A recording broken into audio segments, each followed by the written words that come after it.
Hello, everyone. Welcome to the makeup stream. The stream that's not on a Wednesday. It's not live day, but we made it live day. We did it. What's up, Pug Daddy? What's up, Magic Drop? If you say so. Thanks for the follow. Greatly appreciate that. Danny, Magic Drop, thank you. We are heading in that direction. We're heading in that direction. Finally got some sleep last night, I think. So, if you say so, yeah, thank you. Gracie, good BBQ skills. That's what you want to master? Yeah. Hey, Patrice, thank you. Danny, master photography. Oh, that's cool. At least proud of what you've done so far. The photography is... You were looking at number 13, Candy Thunder. Look at you. Mastering photography is a journey. It is a journey. Emmy, hi there. Pug Tatties. Yeah, that'd be a good thing to master. Gracie, thank you. Hello, Juliet. Thomas, yes, thank you very much. We are safe. Okay is kind of a relative term, but safe. Physically unharmed is what has been my standard response. We are physically unharmed. Yeah, Sue Becker, we're doing well. Hey, Rescue, what's up? Jackie cooking. That'd be a cool one. Hey, Dylan, yeah. I am alive. Josie, knitting and... Oh, you can crochet, but never got into knitting. I would think that they're pretty, lend themselves to each other. Ellen, thank you so much. Greatly appreciate the all the positive vibes and prayers that everybody has been sending out to us. Yeah. It's been a little bit of a mess. Pickpocketing, United States of America. Yeah, I mean, I imagine that takes some practice. I don't know how you practice pickpocketing without, getting caught. Yeah. Hey, Kim, thank you. Yeah, Danny, that's cool. Calms your anxiety in photography. Yeah, you know what? Being a photographer, I think I always liked being a photographer at an event rather than attending an event because you get this buffer. You get kind of this shield between you and the rest of the people. It's something to hide behind. Sergeant Mac, thank you. Greatly appreciate that. Christian Museum Girl, chainsawing, baiting. Yeah. See, I knew somebody was going to say it. I knew United States of America. I knew someone was going to say it. Lacey Ann, learning another language. Ellen, like the master not being a bitch. Never mind, that's my superpower. Hey, if you got it, use it, right? LaBook Dragon, Anna Hartman, Janet, Bella Darus, Catherine, Patrice, Candy Thunder. Thank you guys so much. We do have a goal of 4K bolts to get Candy Thunder up here. She is in office today. Trying to master little doodle animals for Navy's alphabet book. You know what's fun about needing to master something or trying to master something is there's a time investment, right? Like you have to, like me with piano that I'm trying to get into, but you have to invest like a lot of time into mastering a new skill. It takes time. Eli, we're doing okay. We are doing okay. Winning the lottery. Yeah, there you go. Christian Museum Girl Gemma, thanks for the shares. They're greatly appreciate it. Mama Kitty, thank you. Been missing the lives. Yeah, we didn't have yesterday because it's still a mess. Our lives are still just nonsense. But Jackie, thanks for the share. Christian Museum Girl with the share as well. Thank you so much for that. Greatly appreciate that. CDJ 10,000 hours. Yep, it's the 10,000 hour formula. That's how it goes. Moon, Jill, Kayla, thank you so much. Greatly appreciate that. Miles Music Production. Yeah, I feel that one. Kayla, thanks for the share. Greatly appreciate that. Twisted, you're a jack of all trades, master none. I'm right there with you, man. It is, yeah, I'm okay at a lot of things. I'm not great at any of them. Thank you, Mary. Greatly appreciate that. Spinning your own yarn, Sam, that seems like a crazy thing. I've seen a little bit of the process, but wow. Billy, thanks for the share. Greatly appreciate that. And Elisa, glad you made it live again. We finally made one too. Yesterday, we were going to try to pull one off, but man. There were tornado warnings here yesterday. Today, it is a clear sky. We actually slept last night, I think for the first time since Monday night. and feel much more human today. So yesterday would not have been alive. I would not have been great. I can tell you that. It was pretty volatile yesterday. Probably a lot from not sleeping. Shasha, love watching the aita videos. Thank you so much. Greatly appreciate that. Portage, Twisted just drove through the disaster zone in Portage. The news barely covers it. It never does. Even the pictures we take of our stuff, when people see it in person, they're like, man, the pictures don't do it justice. It's wild. There are a lot of people out there who've been affected in the past few days. Pila Sophia, Candy Thunder, Goober, Adventures with Pam K, Chris, Elise Newman, Adventures with Pam K, get there, Jerry Lee, go forth, Flame McLeod, Pink, Overkill Mill, Daniela, Random C, Pink, Bella Dorus, Daniela again, Dylan Sprague, Moon, Diana Galvin, Jill, Daniela, Amanda Cherie, Patrice Welch, Overkill Mill, Flame McLeod, Amanda Cherie, La Book Dragon, Anna Hartman, Fang, Sammy B, Pila Sophia, Cassie, Harrelson, thank you all so much, greatly appreciate that. Sam L, you got lucky in Arkansas. Yeah. So sporadic, right? Sarah Ann Cordova, thanks for the share. Greatly appreciate that. We still don't have electricity at the house. No. Yep, still don't. We're on day, I don't even know, 3? Well, Monday night it started, and yeah, we still don't have it. Be Not Afraid, thanks for the share there. Greatly appreciate that. Tori, been totally binging the podcast? Heck yeah. That's awesome. Buster, yeah, farting. I mean, if you could, like, get musical with it. Myra, thank you. Thank you.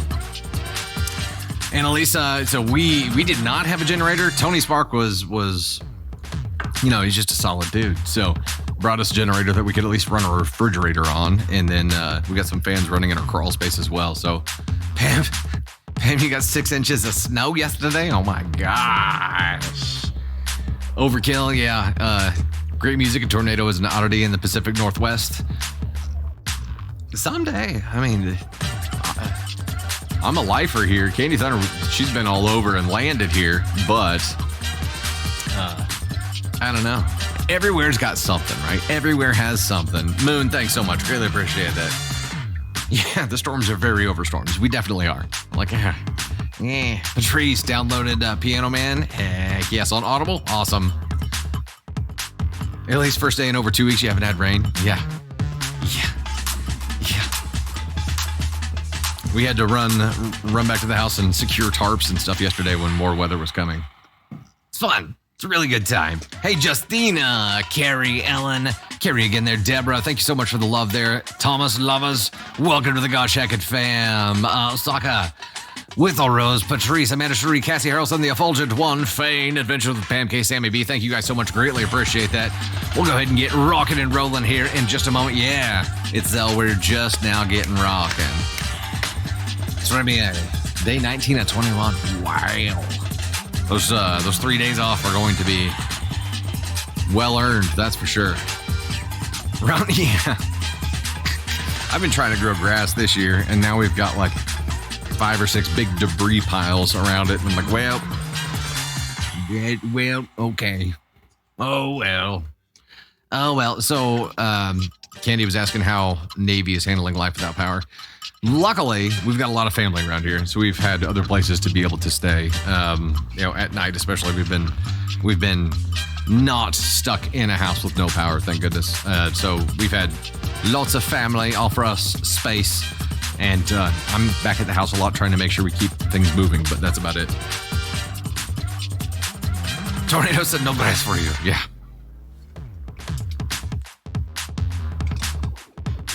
Tell you what though, Navy Thunder, she doesn't know what's going on. She doesn't know. She doesn't understand. And I had her tablet charged up and had some stuff downloaded that she could watch. And she sat in the storm shelter and watched her show and was pretty okay. Pretty okay. Josie, yeah, that's how it goes. You gotta, Karen, it is definitely time to buy a generator. Let the whole home ones, the ones that automatically come on. I haven't priced them yet. I'm guessing they're not cheap. But yeah, we definitely talked about that. We're like, hey, in the next few years, we need to make that happen.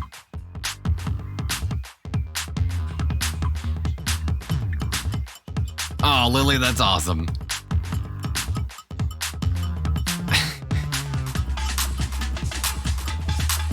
in the car seat and use the car DVD player. Hey, man.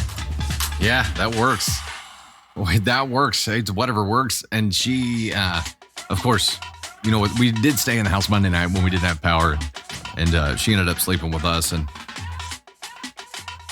she wasn't spooked by anything. I think she was more excited about being in bed with mommy and daddy. And for hours, I would open my eyes and see if she was sleeping. And every time I went like this to peek, she's like this.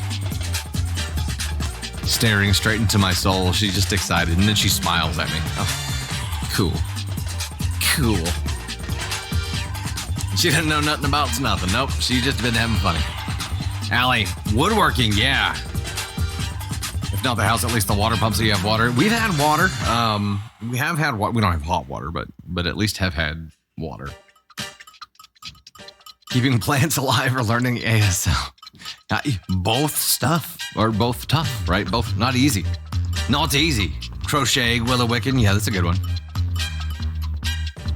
All right, let's go ahead and get started here. We are at almost 15 hundo of 4K to get Candy Thunder up here. Welcome to the stream. Glad to have you guys here. Obviously, normally we aren't live Thursdays at 3 p.m., but here we are. We talked about trying to make yesterday happen, and we're going to give it a go, but I was a little bit of a frazzly mess yesterday, and it would not have been so much enjoyable for you guys unless you just liked watching me unravel, which could have happened. So we are in a much better place today. We still don't have power at home, but we got some sleep, and we're cleaned up and at least feeling more human today. So this will be a much better quality live than we could have given you yesterday. I can tell you that for sure. Coming up, we have stories about wedding uninvitations, reckless car purchases, better not be about me, bachelor party drama, graduation presents or lack thereof, baby name drama, friends getting kicked out, family roommate drama, and a couple of fresh cake stories. Meanwhile, Tony Spark and Candy Thunder are over here watching Taylor live, even after they promised they wouldn't do that during the stream. Here they are, standing over there, just giving zero shits about breaking their promise. I don't think we promised. We're not on the Wi-Fi. But Daddy, I love him. I'm not mad. I'm not mad. All this bitching and moaning. I'm not mad. I've burned my whole life down. Then listen to one more second of all this bitching and moaning. I'm not mad. I'm disappointed. It's my name and it's my choice.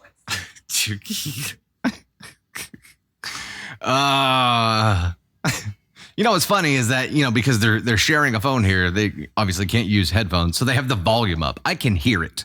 I can hear it coming through my microphone into my headphones. Sorry.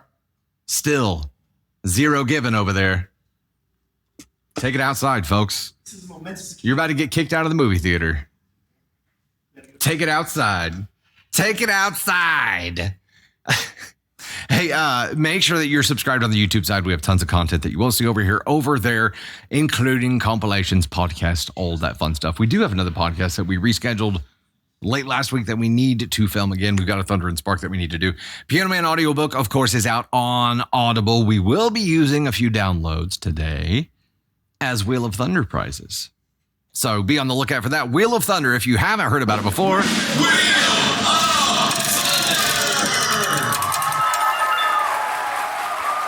Wheel of Thunder. We do some wheel spins in the VIP. Are we doing a VIP, by the way? Yes, no, maybe so. Are we doing a VIP? Yes. I'm sorry, were you distracted? I'm calling to people on your live. Stain. Oh, you seem offended that I would think that you were doing something else. Like there's no precedent for that. Question, Candy Thunder, are we doing a VIP live? Correct. Yes, we are doing a VIP. Thank you. Okay. We are doing a VIP live. We'll do the wheel spins in VIP. It'll be for the top 10 gifters for this stream, plus 2 new members of the Storm, 2 existing members of the Storm. It will be a damn good time.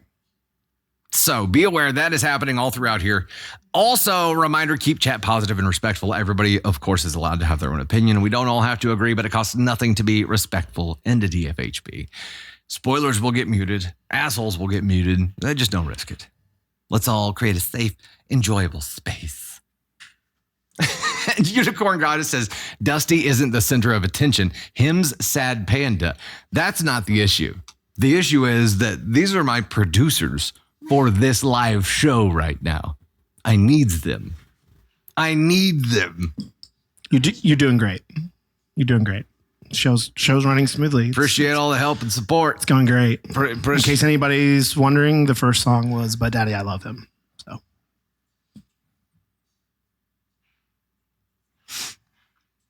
about to introduce a new song to the set list. It's called "Daddy's Mad." Hey, Tremier sent out some gifted subs to Jackie, Gracie, Dak Star, Carla Wright, and Kayla. Welcome to the Gosh Jacket fam, and thank you so much, Tremier, for those. Greatly appreciate it. Callie Prue, Amber L. Hickey, Jackie Kelly, Mama Kitty, Chris, Amber, again there. Thank you so much for the love. And Elisa, Helene Minionsden, Elise Newman, Jenny on the block, Tremier, Helene Symes, Krista Museum Girl, Tremier again there, Wonder Woman, Krista Museum Girl again, Candy Thunder, Myra Catalina, Janine, thank you guys so much. Greatly appreciate the love. And Tree Witch, yeah, sorry. We're a little off script today. We're a little more breaking the wall. Every time I look over now, they're like, you don't hide it well at all. At all. It's funny. And Dusty Swift live streams. That's okay. I get it. I'm just giving them shit. I knew this was going to happen. Okay. Let's get rocking and rolling, shall we? We're at 1760 out of 4K and still rocking and rolling along here. Jessica almost caught up on the podcast. 12 episodes left. Dang. How many episodes are there? We're like 40 episodes into season 2. What? Wow. 40 episodes into season 2. That's where we're at on the podcast. Oh, compilations. oh, I was like, Yeah. There's compilations and podcasts going to those numbers. Yeah. Yep. The chaos is absolutely fitting, Kayla. Yeah. We'd have it no other way. It's real. It is real. Also, I may be partially sedated. It'll kick in here in a little bit. Okay, here we go. Our very first story is from the AITA subreddit and is titled, Am I the Astronaut for Not Getting Upset After I Was Uninvited to My Friend's Wedding by the Bride? This happened over the weekend, but there's still so much tension. One of my good friends, Matthew, 26 male, is getting married next month to Jennifer, 26 female. I, 25 female, have known Matthew since high school. We've both connected when it comes to video games, especially Minecraft. Matthew has had his fair share of girlfriends over the years, but when he met Jennifer 3 years ago, he said that he knew she was the one, and they are madly in love with each other, and I am so happy for them both. Last year, Matthew popped the question to Jennifer, and she said yes. Jennifer's demeanor towards me drastically changed after the engagement. She was distant towards me, she wouldn't look at me, and she would hardly speak to me, which was weird since Jennifer was always so sweet and nice towards me. I'd still talk to Matthew and meet with him and our group of friends sometimes with Jennifer, and she would still act cold and not speak to me much. I kept my distance from Jennifer.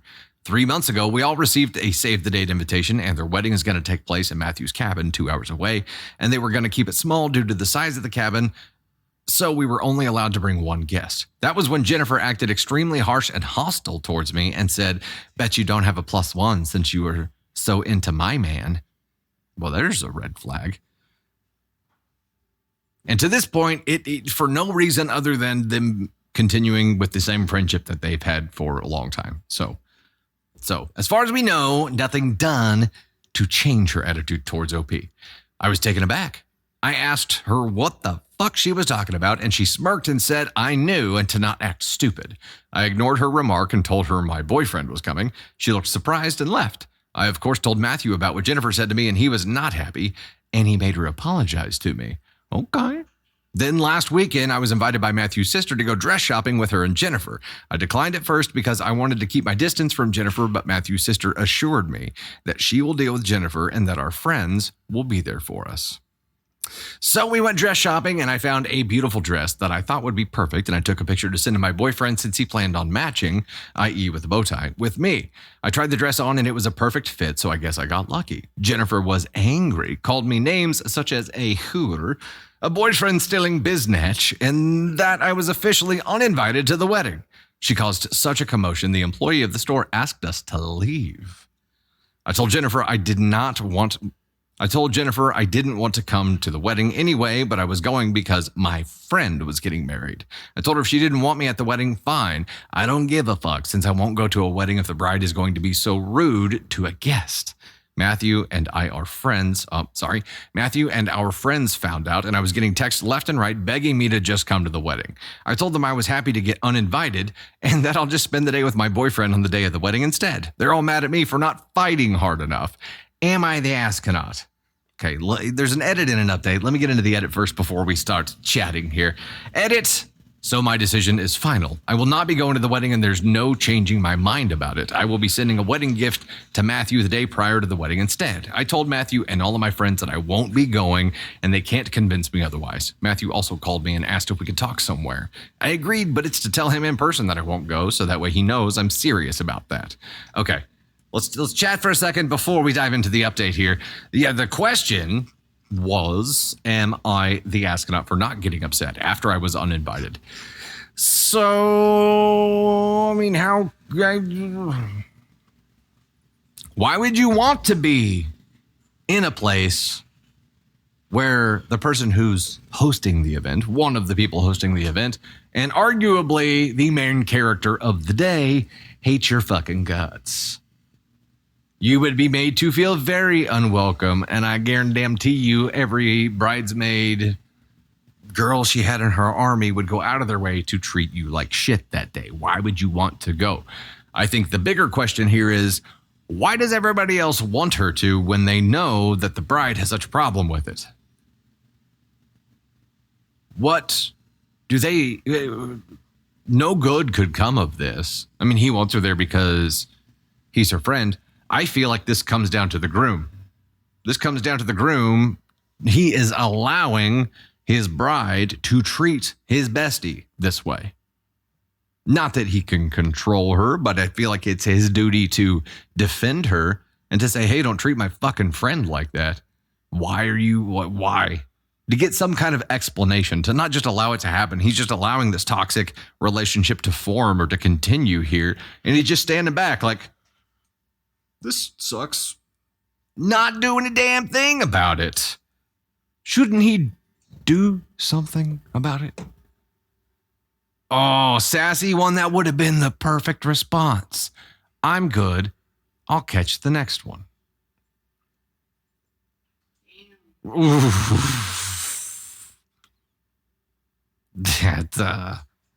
That's where I'm confused. I'm confused about the groom's inaction here.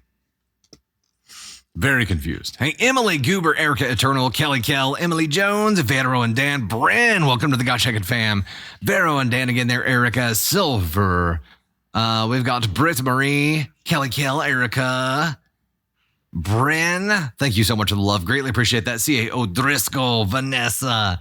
Thank you all. Greatly appreciate that. Sooner Yanko, see you there as well. Vanessa Rivera, Spirit Love. Goober, Daniela, Gracie, Cassie, Patrice, thank you all so much. Pauline, I saw you up there as well. Tammy Lee, Chandra, Melissa, Low Red Corvette Girl, Anna Hansen, Emily Jones, Brandy, Drea, thank you all so much. Greatly appreciate it.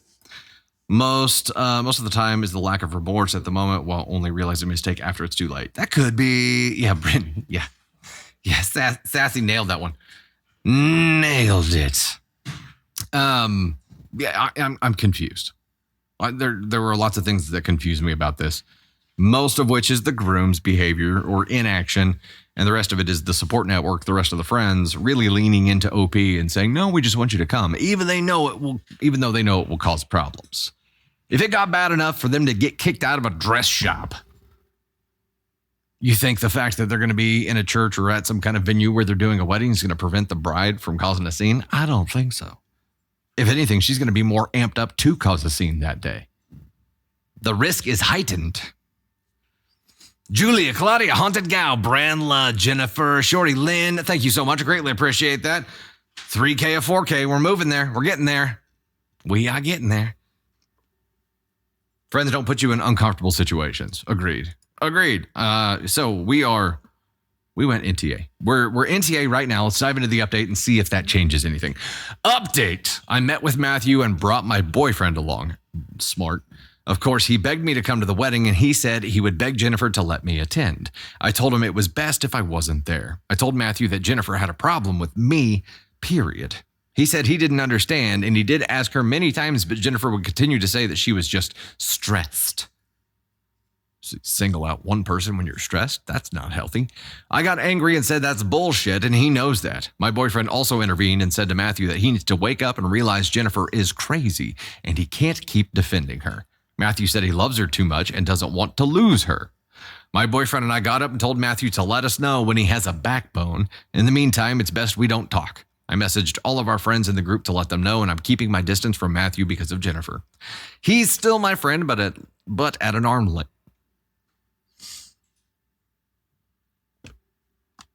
I'm going to go ahead and do this. I'm going to go ahead and do this early. We're just going to get the words are hard animation out of there early because it's going to be that kind of a day. Guarantee it. Guarantee it. He's still my friend, but at an arm's length. I will still be sending him a gift regardless, but I'm keeping my distance from Matthew. It seems like he's in denial and can't comprehend what's going on at all. He usually is in denial. Ever since high school, he has had a sense of denial, which is like generally.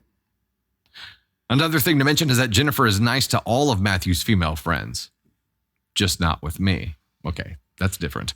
I've also gotten a message from 2 of our friends saying they have dropped out of attending the wedding because of Jennifer and that they're on my side. Oh, sweet. She's forming an alliance. Edit 2, Jennifer already bought her wedding dress a while ago. When I went dress shopping with Matthew's sister, she invited Jennifer as a way to resolve this animosity she has towards me. So it was Matthew's sister who wanted to buy a dress, and I found a dress that I loved, and Jennifer went crazy. Hope that clears things up since so many were confused. You know who's going to get to chime in on this and give us some feedback? Do you know? Can we get some feedback? Candy Thunder, can we get some feedback? It's okay. 2 notable things happened in these updates or edits. Crazy Bride is only this way too OP. She's okay with the rest of the female friends, and the big event happened when she saw her put on the perfect dress that fit great. So let me get to some thanks here real quick, and then we'll get Candy Thunder up here. Toot sweet. What is going on here? I've got the wrong animation going on. That's what it is. I don't know how to do this shit anymore. Haunted Gal in the #1 spot. Death Metal Chick, Amanda Cherie, Overkill Mill, Julie McRory, Candy Thunder. There you are. And there you are. And there you are. And there you are.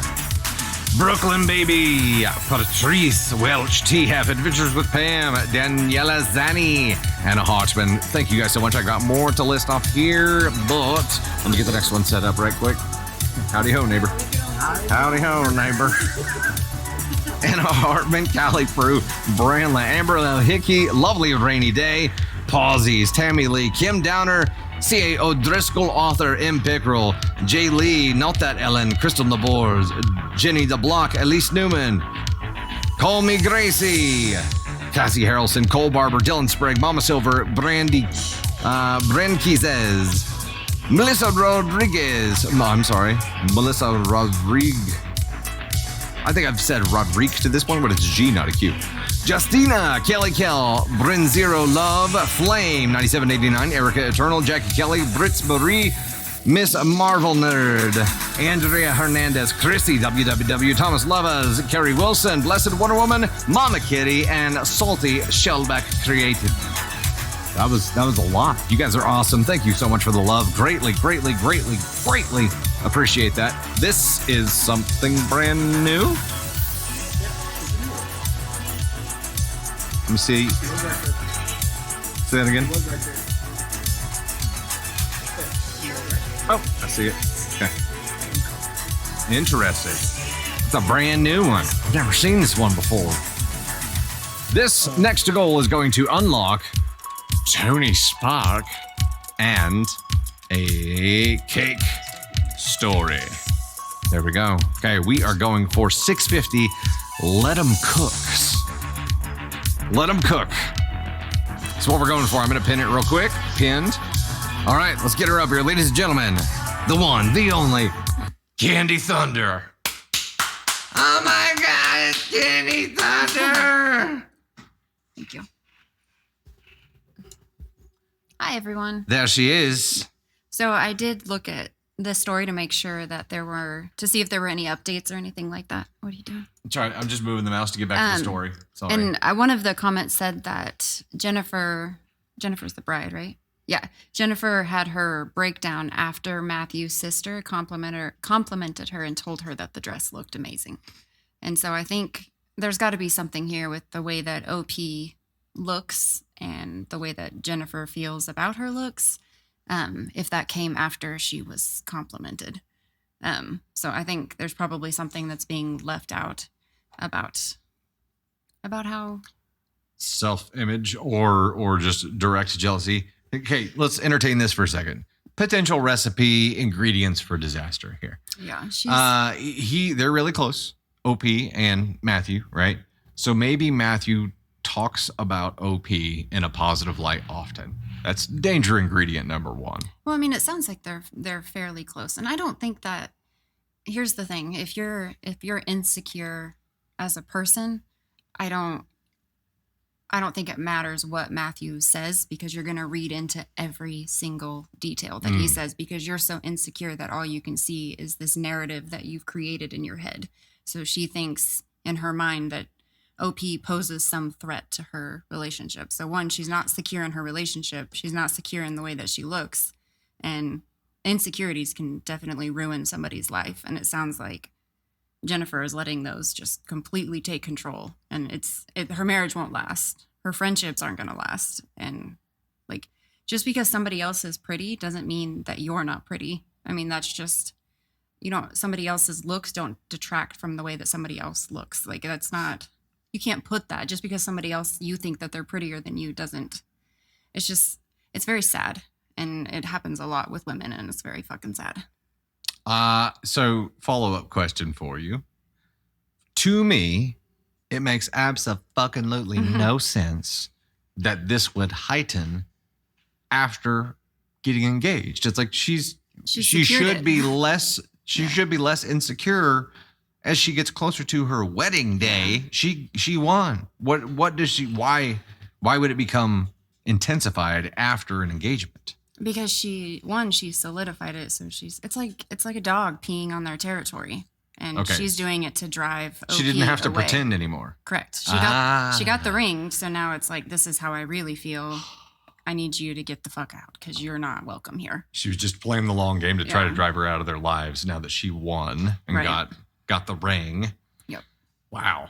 It's I mean, no marriage could survive this. Like, no marriage could survive this amount of insecurity, because Matthew's going to be working his ass off all the time to make sure that Jennifer feels loved. But if she doesn't love herself, that's never, like, you're never going to achieve that. He's never going to make her feel loved because she doesn't love herself. And that's clear if you go this crazy over somebody looking good in a dress. I peed on it. It's mine. That's right.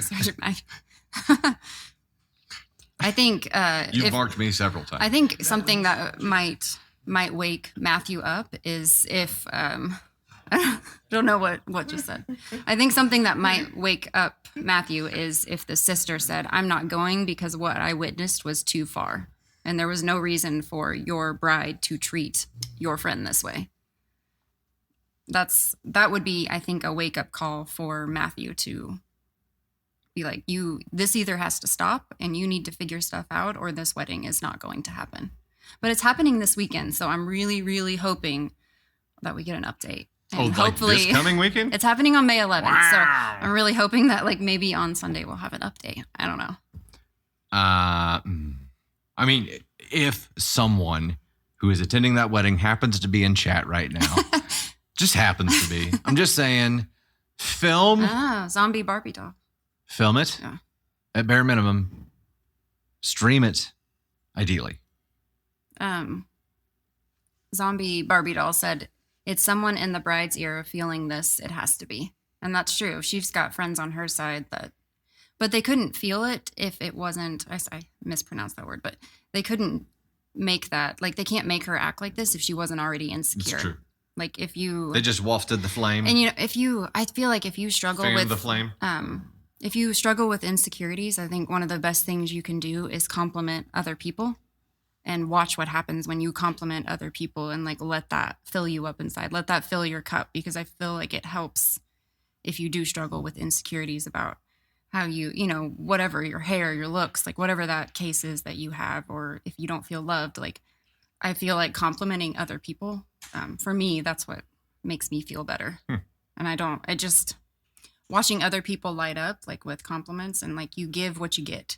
So if she was giving OP friendship and love, OP would return that 10 times over. It's the rise by lifting others methodology, just True. in a different vehicle. But I mean,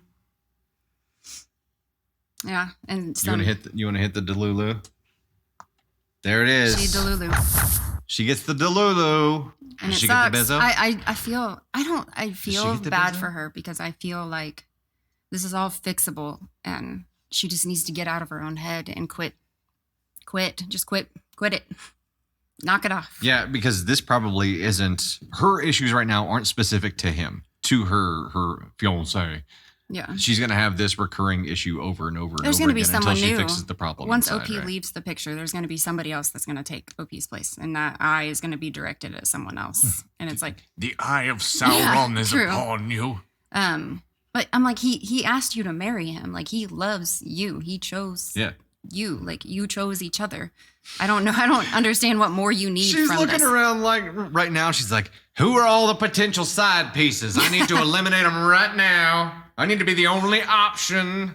But he has other female friends, and she's the only one that maybe she's the first one. Maybe that's how we need to look at it. She's not the only one. She's just the first one. Or she's closer to that friend group or something. There's something there, but she's probably most threatened by OP. But as soon as OP is out of the picture, she's going to start having some kind of problem with number 2. You know what I mean? She's got her list, I'm sure. right. The first one, they're gamer buddies. Yeah. Just stop it. Quit it. Knock it off. Go compliment somebody. Heal yourself. Okay. You look beautiful today, by the way. Oh, thanks. It's the first day I got ready in like 4 days. It's been it's So, not been easy. I will tell you this, because I gotta go pick up Ava from school, but Navy was like, Ava was a champ when it was all going on. Dustin was a champ. Navy was a champ. I was not. I have never had an experience like that in my life, and I thought that I would handle it like really well. Thought I would be like really, really good in a trauma situation. I was not. Like, my knees were about to buckle. I was shaking. I couldn't handle. I'm very claustrophobic, and our storm shelter is very small. I think it's like max of like 5 or 6 people, 4 or 5 people maybe. It was there whenever we moved in, but yeah. So I was claustrophobic, and I was uncontrollable shaking. And Dustin was like, there was one point where I felt like I was having a panic attack, and he was like, no, there was no thinking about it. You were having a panic attack. it was very, very, it was a lot. But he grabbed my face and he was like, "You are okay. You have got this. We will handle this. It is okay." And I'm like, but so I've always wondered what it would be like in that situation. And now I know, and I'm not good. So I'm going to work on that. I'm going to address that and try to button things up for that. No, I will do better. Hopefully there's not a next time, but if there is, I got this. Okay. Ladies and gentlemen, Bye. Candy Thunder. Bye. Thank you so much, Tater. Love you. See you back here in a little bit. Yes, you coming back? Yes. Okay. Angel, we saw you there, by the way. Thank you so much. We haven't really discussed details of the aftermath. For those of you who don't know, we got hit by a tornado Monday night. For somehow it took more damage than anyone in our area. It's right outside of our house. Mostly it's just down trees and, power lines and that kind of stuff. But right behind our house, decided to rip out about 50 feet or 50 yards worth of wooden fence from our ground, disassemble it in midair somehow, and then use it as darts or throwing knives into the back of our house. So we have pieces of fencing that actually penetrated the house and are sticking out on the inside now. And through our shed and did a whole bunch of damage. And we were home. We were home whenever this happened. And I have weather anxiety. So I was, this is not the first one that I've encountered. So I've had really severe weather triggered anxiety ever since the Big Joplin 2011 one. Was it 2011? Yeah. Okay. I don't know. I'm old. I lose track of dates now. Since then, really, it's like the best way that I've found to deal with it is that whenever I start feeling that anxiety kicking up because of severe weather or pending severe weather, I've started to channel it into being more prepared.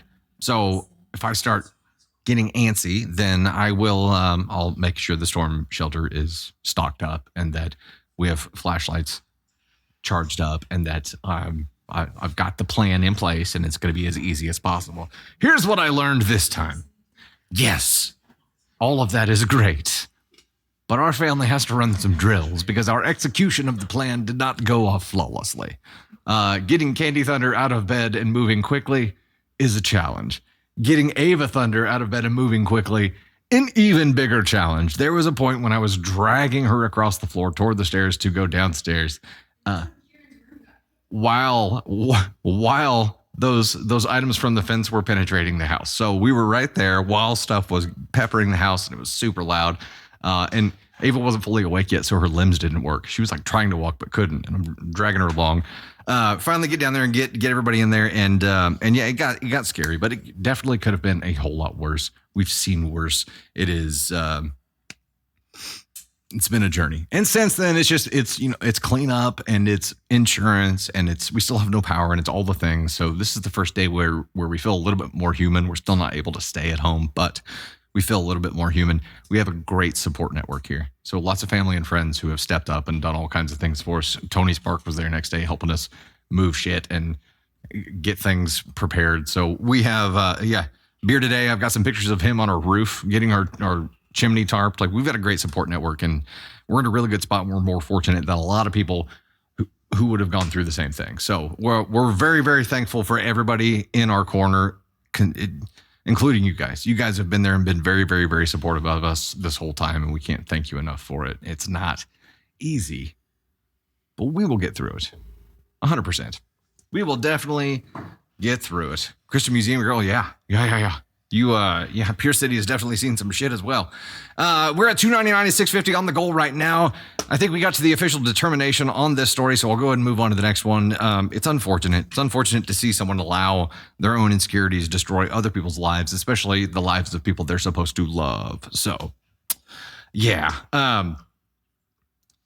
Oh yeah, Brandy, Autism Southern Mom. I'm sure motivation for Candy is now the wood through the wall. We did after getting out of the shelter. There was a brief conversation where I can't remember what she said to me, but it was basically like, I get it now. I get it.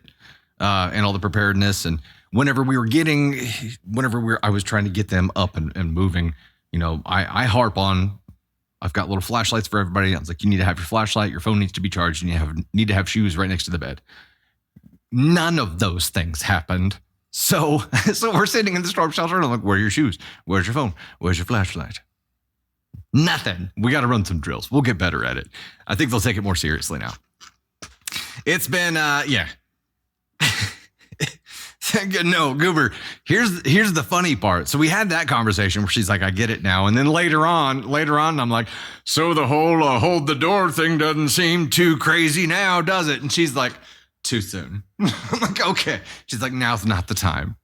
It was, Candy Thunder had shoes on. Ava did not. You had shoes. So there's that. Yeah, I just don't go to bed. I'm staring out the window and looking at radar until everything's gone. So, all right, we're going to dive into our next story here. This one is from, I got to do the intro. Hey, it's Dusty Thunder. I have a story for you. It's from Reddit, from the AITA subreddit. And this one is titled, Will I Be the Astronaut If I Back Out of Helping My Sister Pay for a Car Because She Went and Got a $65,000 Jeep instead of what we originally agreed on? My sister, 18 female, is starting college this fall. She doesn't have a car, but will need one because she'll be commuting to school while living at home. At the beginning of the year, I, 27 male, told her that I'd help her pay for a car as a graduation gift, and I'd pay for the first $5,000 of her monthly payments. She has an almost full ride scholarship and is living at home, so this will probably be her only recurring bill outside of school fees and supplies. I did this so that when she started working, she could build as much of a savings net as possible if something came up. My parents, my sister, and I originally agreed on a max of 25 to 30K. The car isn't meant to last her a decade. She's never owned a car before. This is her baby's first car. It's supposed to be an affordable used car for a college kid to get around in. It should last her for college, and then she can figure out what to do from there. Well, I was lied to because she and my parents went out and bought a brand new Jeep yesterday. I am livid. My parents co-signed for her to get this. Not only did they buy a $65,000 brand new car, they financed a $10,000 down payment at an even higher APR for some reason. They like double financed it, financed the down payment and then financed the car with that down. Okay. I've never heard of that. For some insight, my parents cannot afford this car themselves, and they can't even afford the new payments on the loan they got for the $10K. There's the reason I'm the one helping out with the payments on this, not them. My sister doesn't even have a job yet, which was supposed to be step one before we even got her the car. I'm livid. The $5K I had set aside for her won't even last the summer if we put it towards the car and loan payments. The whole reason I did this is now basically moot because she'll have to cover the payments while she's in school. You know, it's moot. It's a cow's opinion. You can't not say it when you see that word. You can't. You know this. My parents have good credit somehow, but they have zero cash at the end of each month. So I'm pretty sure once my $5K runs dry, the car will be repoed for non-payment in the next year or so. What boils my blood even more is they know I'm livid, but they don't care. Mom went on a whole hour about how my sister's eyes light up at the side of the car. And you would not have said no either if you were there. I'm a red flag on that. We had talked about this for months. My sister and parents both know 100% that she will not be able to afford this car, but they don't care now. I'm considering backing out. I'll tell them to return the car, and we return to the original plan, or else I'll just invest the $5K in a 5-year bond for my sister. I want some opinions on this plan. Here's an edit real quick. Quick clarification. My gift tour was a total of $5K that was to be used for monthly payments. The way I worded it was weird, I think, originally. I did not promise to help with the down payment or anything else fee related. She had savings to cover that. I was going to pay the first $5K of monthly payments after that. Edit 2 and update. I'm going to go ahead and get into this now. Some people are asking why the original car purchase price we decided of 35 or 25K to 30K was so high. I agree that's pretty high for an unemployed college kid. That was meant to be an absolute max that you need to think very carefully about, total fees included. I was encouraging them to go for 10 to 15K, but was talked up to a 25 to 30K max. I also just got confirmation that the Jeep deal was finalized yesterday. There's no returning the Jeep. I was mistaken about how used versus new cars are treated with cool down period laws. She and my parents are screwed. Thanks for the advice so far. Gonna think this over tonight and figure out how much of this circus I want to be a part of.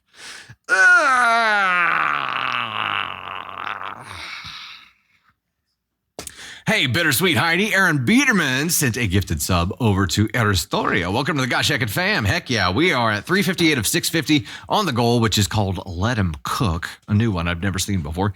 And Jenny Lee, Jenny on the blocks, Tony Spark, Goober, Mal 8282-1.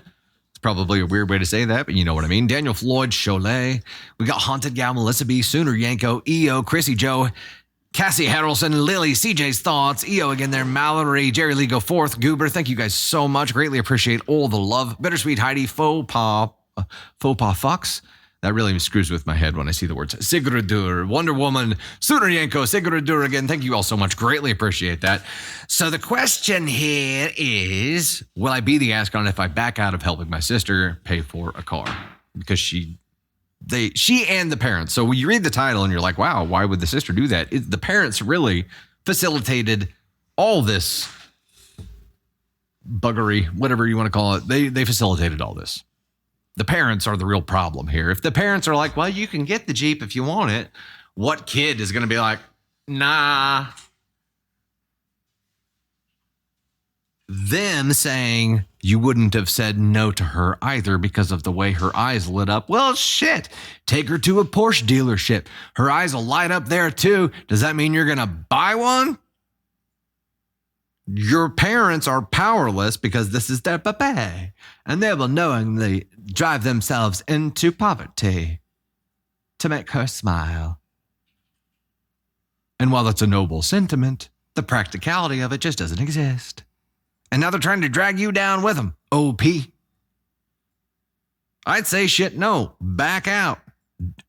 Now, to clarify, what you mean when you say back out is not like, I'm just keeping the 5K. No, you're still setting it aside and putting it in a 5-year bond for her that she'll get in 5 years. You're not taking it away from her. You're parlaying that or deferring it to a later time when she surgically removes her head from her ass, which is only going to happen when she gets away from your parents. Don't know how much she had in savings to start with. Killed by dolls. Angel, yeah, I was like, we just got to check out Angel's Jeep when we were in Dallas last week. Yeah, not a first vehicle. You got to go to work and hate it before you get yours. I think it's kind of like a lot of things are like this. I use this analogy when talking about being a photographer and growing as a photographer, but it really applies to any skill set. It's like becoming like a swordsman, right? They don't give you the nice, fancy, bougie, pointy, sharp sword to start with. They give you a stick. As a driver, you need to start with the stick. And you can grow from that as you want to. But this, if anything, they're putting more risk, not just the financial risk that they've assumed themselves, but they've now put a $65,000 vehicle on the road that they probably can't afford to fully insure. And inevitably, something's going to happen at some point. And they're not going to be able to fix it. And then they're in a whole other bucket of trouble. So no, do not go down with them. Angel sending out a handful of gifted subs to push us over the goal of 750. Look at you go. Rock and roll, Angel. We have to celebrate that for a second. Angel sending out gifted subs to Luna Snorlax, Brown Sugar Bomb, Jay Lee, 2932, Alexa Lauer, Keeper of Notice, Kimber, Chandra Ray, Johan right there. Johan? Not sure how to say the name. Thunderstriker, Mallory, Emily Jones. Welcome to the Gosh Heck fam, to all of you, courtesy of Angel. Thanks so much for that. Greatly appreciate it. Yeah, she gets the W. Also climbing on her goal here. We're at 481 of 650 right now. Y'all are awesome. Elise throwing 30 let 'em cooks at us right then. Heck yeah. Thanks so much. I'm saying this is an NTA. Would not be the asking for backing out. It is a complete deviation from what you talked about.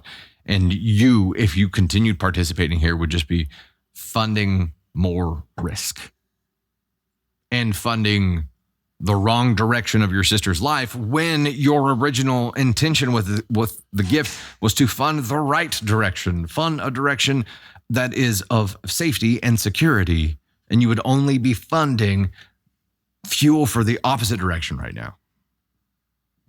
You're going to have to explain that. And I feel like you probably already have, but you're going to have to keep explaining it, because over time, if they're not hearing that message, you're just going to be the villain. And then when shit gets taken away, it's probably going to be your fault, according to them. So I would keep seeding that narrative often, and they're going to hate you for repeating it, but you're going to have to repeat it. Oof.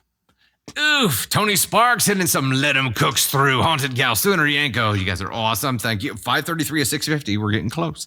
We's getting there. 80%. Julie, with the 5K bond, at least you'll have money for a car when the Jeep is repoed. Let's hope it doesn't happen within 5 years. Giving 5K is delaying the inevitable and wasting your 5K. True. I mean, the 5K is going to be much more impactful for her life in 5 years from now, after she's gone on from this mess. Hopefully, if she's turned herself around from it.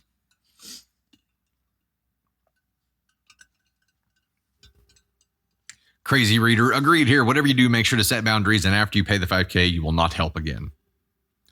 Yeah. Or to have a written contract or something. Not that that's going to make them feel any more bound, but at least creates more of an official boundary for them to say, okay, he's only going to help if we do X, Y, Z. Sergeant Mac, if OP went along with this, she might as well take that 5K and wipe her ass with it. Oh, man. Boundaries are going to be important. Oh, yeah. Angel, yeah. Insurance on top.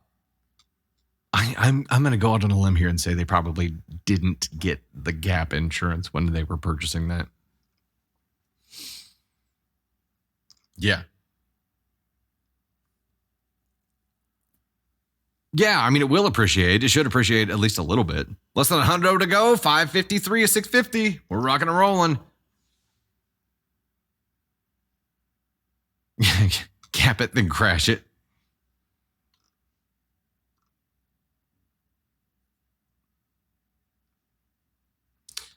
Pam says, I tell her to get her, she can get her 5K when you work enough to match and show that you're responsible. Yeah.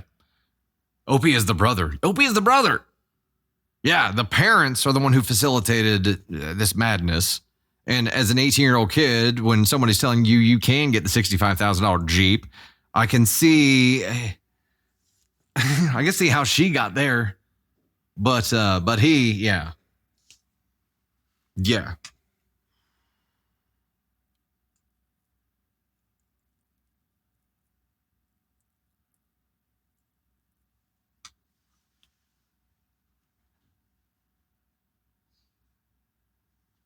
Is it Naomi? I am from the Midwest in the U.S., so I'm actually from Southwest Missouri. Trying to place my accent. Yeah, it's an interesting mix of like I got a hint of redneck in there, but also a bunch of other things. It's why we're in the Midwest. It's kind of blended together. You know what I mean? Hey, you guys, go out there! You done did it. On this entirely new Let 'Em Cook goal, crushed it. Haunted Gal leading the board here. Elise Newman, Tony Spark, Christine Glazer, Cole Barber, Adventures with Pam, Patrice Welch, Kellyanne, Anise Moon, T. Heft 90, Samantha Louise, Impickrel. We'll have the rest shouted out here shortly. Thanks, neighbor. Thanks, Tim. This guy. My name is Marlia. Lil Zilla, Brandla, C, Mike, not reading the rest. Got bit by that one already. Melissa Rodriguez, Brooklyn Baby, Callie Brew, not that Ellen, Julie McCrory, Julie McCory, Nikki Bernal, Aristoria, Berlioz, Recording Chick, Mama Jams, Joyful Stranger. How did I screw that one up? Stranger. It's Stranger. Anna Bananas, Justina, Siri 79, Siri H79, Iceland, Anna Hartman, Ginny DeBlock, Doggo Mom Life, Blessed One Woman, Call Me Gracie, Dylan Sprague, Mrs. Fez, Cassie Harrelson, Jenny Lee, Fairies Dust, Lily Tilly, Charlotte, Tammy Lee, Jay Lee, and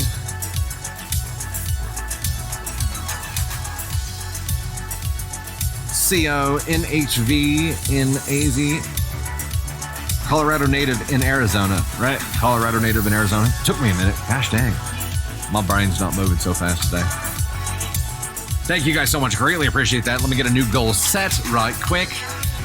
We are going for something. And it's going to unlock a Caden Thunder appearance. What?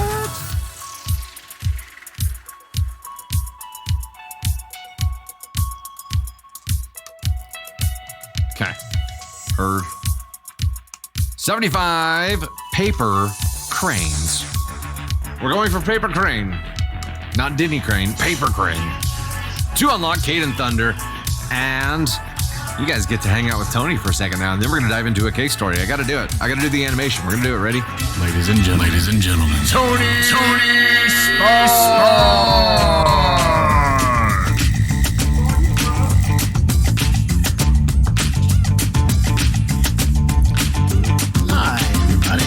What's up? What's poppin'? What's up?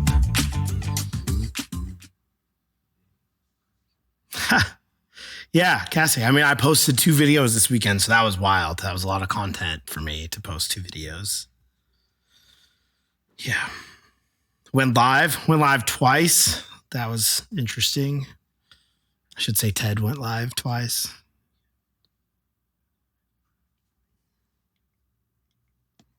There's like a solid, I'm good at least now. I've seen what I need to see. We're on to Midnights now. We're good. I saw the TTPD section. It was amazing, fantastic.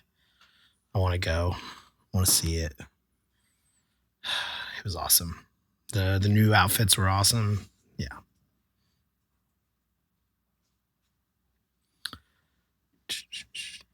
It was nice meeting Ted on the live. Yeah. It was fun. It was interesting. Yeah, Caden Thunder has a good point. The Post Malone Morgan Wallen song comes out tonight. Super excited about that. The Ted Spark. Oh, that's funny. Did Andrew spill more after the live? Probably. Yeah, he spilled a lot. He spilled a lot during our yeah. Then he said the second time he did the second one, and he wrapped a paper towel around it because we were covering the label, because we were instructed that you're supposed to cover the label. Well, he's an idiot, and he wrapped the paper towel over it, and he just poked a hole over it instead of, I don't know. And then he was doing it, and the paper towel was wet, and it was holding the stuff, and it was a whole thing. So yeah, that was fun.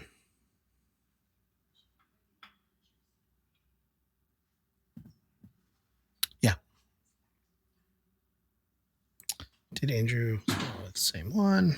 Couldn't watch live. You're watching F1. Yeah, that's all right. I did. Yeah, I saw it. They all got new outfits except for the Reputation one.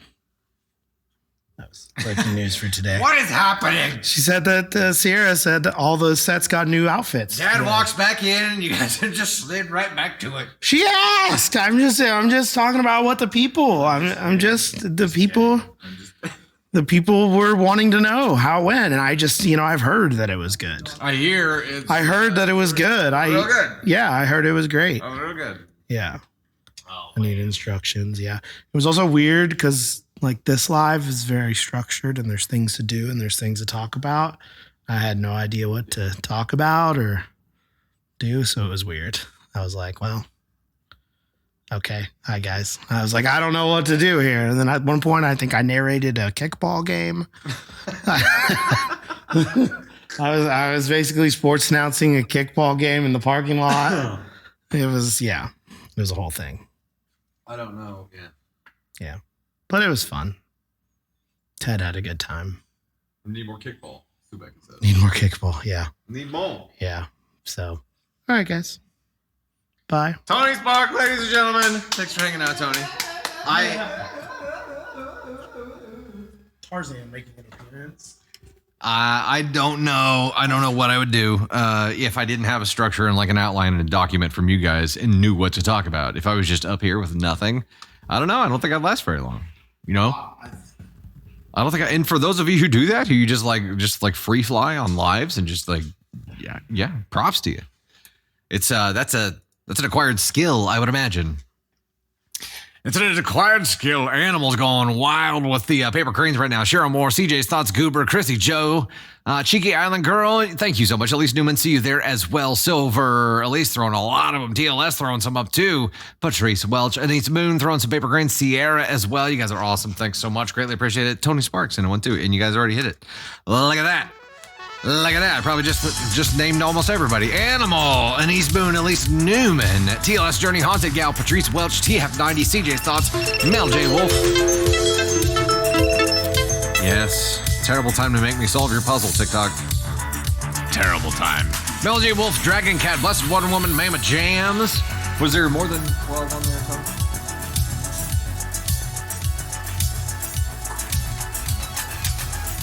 Angel, I saw the sign when I drove by today that said bagels had returned to McDonald's. And I'm like, wait, when did McDonald's ever have bagels in the first place? What did I miss?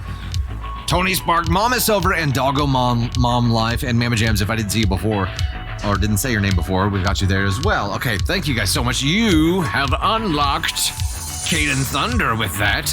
We'll read the cake reward story before we bring him up.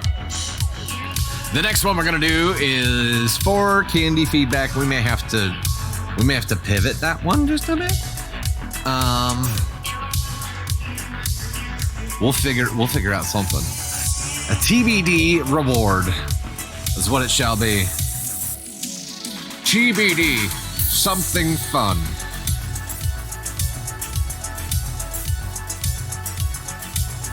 So it's gonna have to be like extra good to make up for the unknown. All right. The big steak and cheese bagel at McDonald's is the best. You know what? Maybe I have had a breakfast Sammy there like a long time ago. I don't know. I'm getting sidetracked. I'm sorry. You got me talking about breakfast bagel sandwiches from McDonald's now. Here we go. Hey there, it's Dusty Thunder, and I have another story for you. This one involves cake. Somehow. Will I be the astronaut if I told my stepdad I don't want his friend to decorate my mom's birthday cake? Is it like friend? There's no quotation marks around friend, but I feel like there might be quotation marks around the friend. I, 23 female, am a cake decorator at a grocery store bakery. I learned to decorate almost 3 years ago from 2 amazing cake decorators. I also bake and decorate from home. My aunts and uncles have celebrated their 50th birthday over the last couple of years, and I have been the one to do their cakes for their 50th birthdays.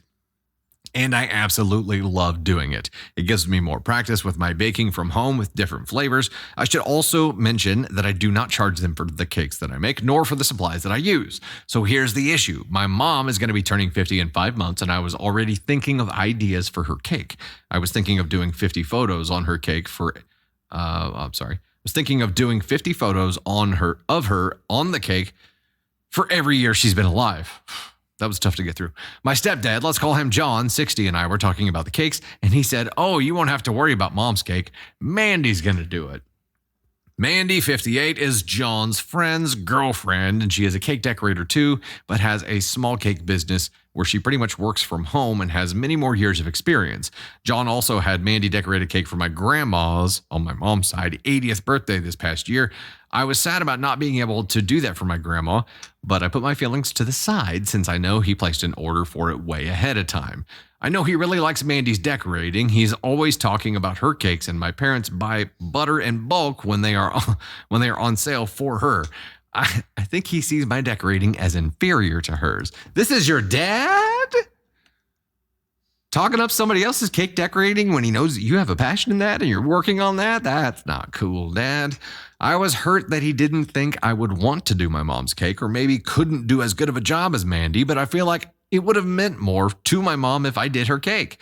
My family, when I did each of their cakes, all asked me to do their 50-year cakes, and I know many of them have friends who are also cake decorators, but they still ask me to do their cakes because it meant more coming from their niece.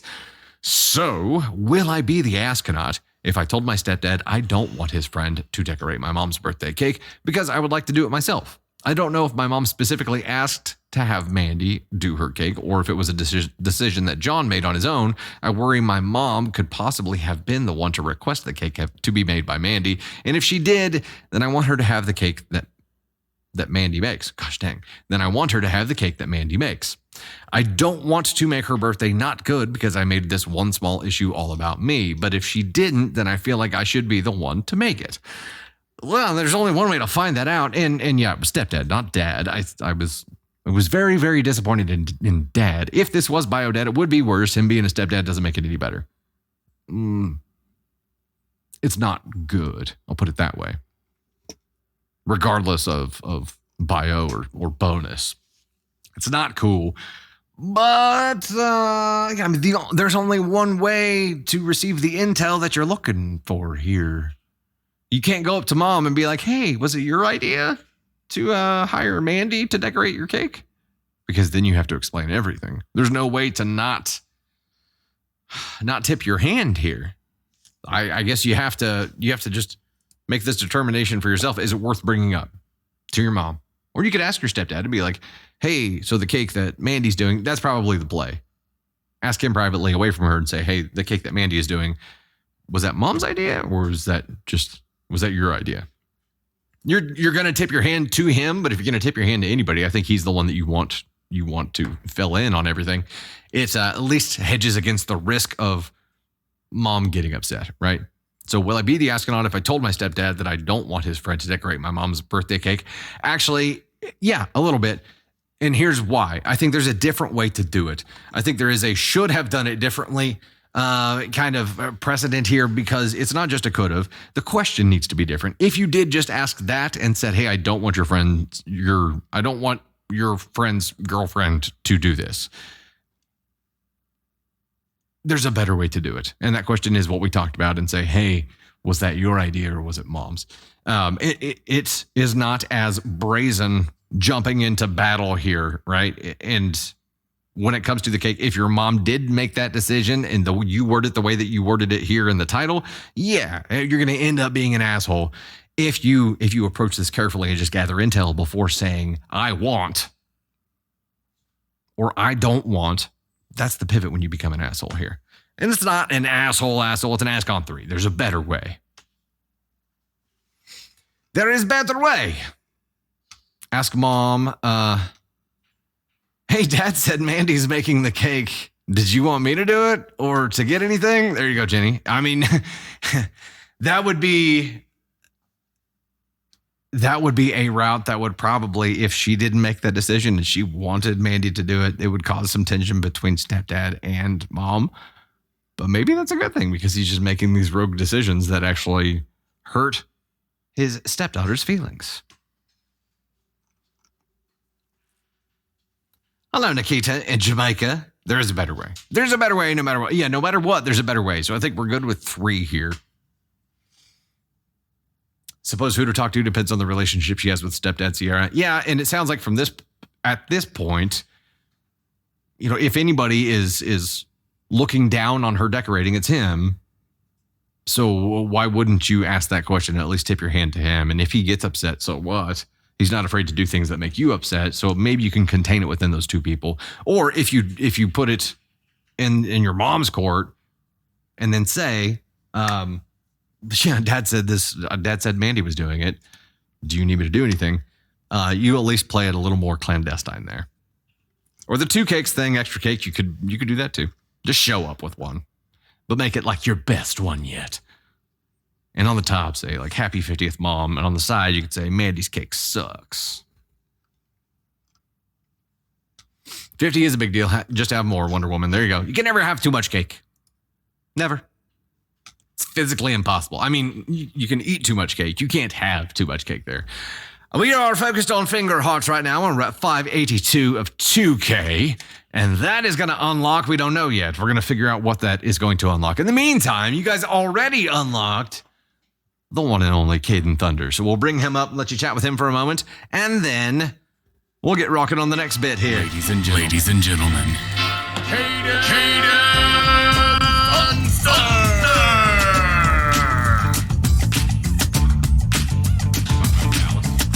All right, McDonald's, you and I got beef. Real shit. Real shit right now. McDonald's may not be on the stream right now, but I'm speaking from my soul to the soul of McDonald's, all right? Some time ago, McDonald's removed the Cinemelts from their breakfast menu permanently. I don't know how long ago it was. The concept of time, I don't rock with it, so I don't know. I don't know. I'm getting off track. Cinemelts, why did we take them away? Where did they go? Sometime in the pandemic, we took away Cinemelts, and that sucks. Cinemelts were fantastic. They tasted so good. They were fire, right? They were great. They were so good. Why did we do that? What's the deal? I would pay a substantial amount of money for some Cinemelts. And I'm really upset that we don't have Cinemelts anymore. Do you guys feel me? Wendy's has Cinemelts? For real? Who has a what would you call it? A substitute for Cinemelts? What's the best Cinemelt substitute? My Cinemelt experts, where should I go to get that special magical Cinemelt moment? Cuz I'm heartbroken. Taco Bell Cinemelts? Yeah, but the Cinnabon stuff's not the same. Cinnabon, it's not the same, all right? I've had Cinnabon. Cinnabon's good, but it's not Cinemelts from McDonald's. It's not the same. That first bite you take where your mouth bursts into flames because you're biting lava and it hurts, but the hurt's so good. That's what I need, all right? Cinemelt, there's nothing else like it. And I've had a void in my heart. I've been a shell of a man since McDonald's removed the Cinemelts. so many years ago. So I need it to be brought back. The Foo Fighters concert was fantastic too. I'm just very passionate about these Cinemelts. But Dallas was amazing. Yeah. Foo Fighters were great. Back to the Cinnabons. Dallas was amazing. I would live there if I could. Foo Fighters, amazing. Dave Grohl's insane. I loved Texas. It was super nice having lunch with Angel as well. So it was super, super fun experience. Awesome. Bring back Cinemelts. Ladies and gentlemen, the one and only Caden Thunder. We'll get back up to Dusty height here. Wow. I'm like, you've been a shell of a man. You know, here's the problem. How long had they not had it, Caden? A couple years. Couple years. Okay. Maybe 4 years. Here's the problem with that amount of time. You have now built it up into your mind to an inachievable level. No. They bring them back and you take that first bite and you're like, they fucking changed the formula, man. Or they changed something. It's not as good. Like you build it up in your mind to a certain point that it's hard for that to ever be fulfilled now. I felt this void the first day that they removed it. You need to write a song about this, and I will produce the music video. Okay, let's get music video going. That's content right there. That's Caden Thunder channel content. We got to make it happen. The Effulgent one, yeah, we came in a weird day, right? We were meeting members of our VIP group for lunch at noon on a Thursday. It was like not an easy day for everybody to achieve. Also, Dallas is massive. You don't realize. We're from a smallish town here, so you don't realize when you get there. Like, if we drive an hour, we're in Northwest Arkansas, or we're getting close to Kansas City. We're in Springfield. We're in a completely different city. You drive an hour in Dallas, and you're just in Dallas still. You're just in a different part of Dallas, right? So it's completely different. It's wild. But we had a great time, and we had lunch with Angel, and that was awesome. We spent 2 hours chatting and just got so wrapped up in conversation, we forgot to take a freaking picture. That's how in conversation we were. It was amazing. We had a great time.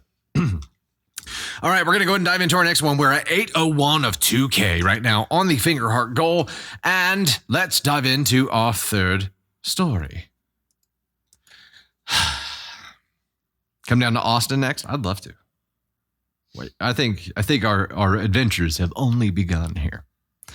Hey there, it's Dusty Thunder again with yet another Reddit story for you. From AITA subreddit is, am I the astronaut for letting someone skip my bachelorette party and not telling them new details that would have changed their mind? Tony, I'm sorry to inform you of this, but I have read this story already. I'll bounce to the next one. Sorry. Hey, Animal sending gifted subs out. We now have Sparky Girl, Katie, Jasmine Martinez, Catherine Slate, and Bugs Designs as members of the Gosh Heckett fam. Welcome. Glad to have you here. I didn't have it marked off of last week's. Gotcha. So 4. 4. Okay. All right, here we go. Hey there, it's Dusty Thunder with another Reddit story for you. This one's from the AITA subreddit and is titled, Am I the Astronaut for Refusing to Give My Stepdaughter a Graduation Present? Man, I've read this one too. Did you really? Yeah.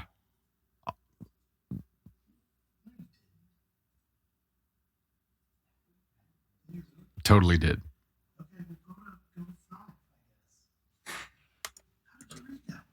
I haven't read it. I'm just fucking with you.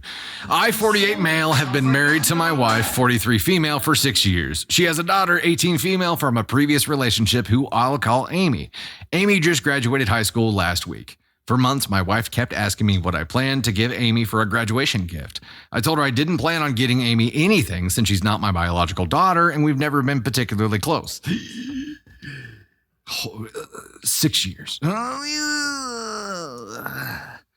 Amy has made it clear over the years that she doesn't really see me as a father figure, which is fine, but it has meant we've never built much of a bond beyond basic politeness when living under the same roof.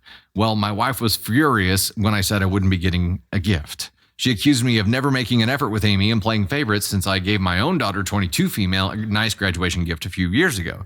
I tried explaining that's different since my daughter is, well, my actual daughter who I raised from birth. Amy overheard the argument and started crying, saying I obviously don't care about her at all. My wife doubled down that not giving her daughter a gift for this milestone was unbelievably hurtful and disrespectful. In my view, I'm not obligated to give gifts to kids who frankly don't want me involved in that role. But now I've got my wife and stepdaughter thinking I'm being massively insensitive. So Reddit, am I the astronaut here? Yeah. Yeah, you are. Yeah, you are. But also, I'm confused because you guys are not a team at all. I would think that there would be a conversation and a mutual decision made on both. If she gave her daughter a big present and that happened like before you guys got married or right as you got married, if something was already planned, that's something.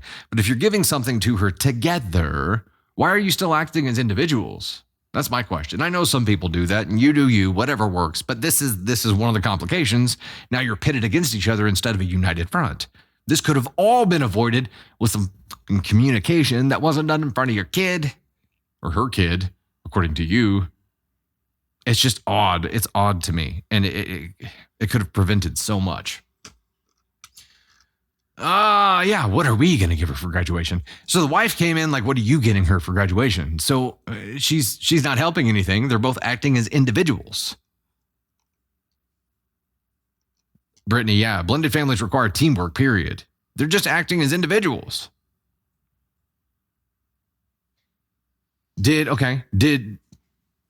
I wish we knew if Amy got OP's daughter a nice graduation gift a few years ago, but it might have been before then. I don't know.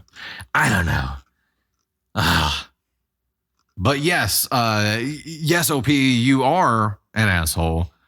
But so is your wife here. This is an ESH. It's an everyone sucks here because y'all aren't communicating at all. There's no communication here.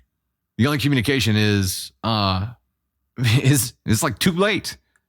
Or it's accusatory. You know what I mean? It's what are you gonna do? You, what are you doing? What are you doing for this? You did this for that. You have to do this for that. Ugh. We need to reevaluate how we are doing everything here. And stop operating as if we are not married. If you wanted to continue operating as individuals, why the fuck did you get married? And when you marry somebody, you marry everything they got. It's not optional. You have another daughter now. At least it should be. To me. Jenny, yeah, oh, for sure. If this is separate, their finances are separate too, for sure.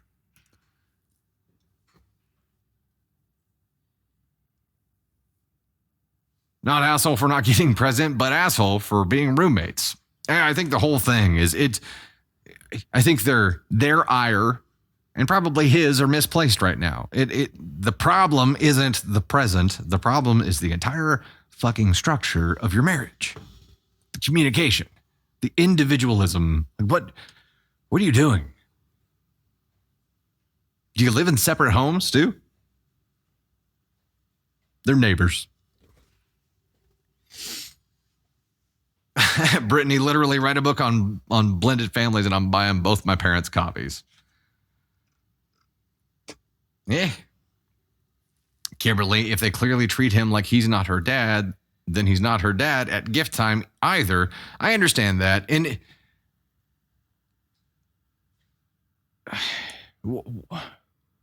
as putting myself in his position here, though, you never have the mission of replacing dad. You never have the mission of filling a position that's not vacant. It is a new position. Bonus dad is a new position. And their circle grows and your heart grows. It's not politics. You're not trying to take a seat. You're not running for election. You are not trying to get anybody fired. It is growing a network. So their viewpoint or OP's viewpoint here, which was like, she clearly didn't, want me as a father figure. So I just didn't give a fuck, basically. Like, then you missed out on so much because you're not going to be dad and you don't want to be dad. You get to be bonus dad. And it's a completely different kind of relationship. But he just didn't try to build on anything there. He's like, oh, since, I'm an older dude and she's a younger girl, it's your father-daughter, and if it ain't that, it's nothing. that sucks for you. Sucks for your whole family. Sucks for her too. And I think you've massively screwed up here. And again, it's the whole individual approach. It's the memes. Like everybody's got a case of the memes here. And everybody sucks. The daughter, she just overheard their idiotic bickering and it involved her. So of course she got hurt about it. She's not lumped in with this ESH. This is a OP and his partner suck. Figure it the fuck out. Okay.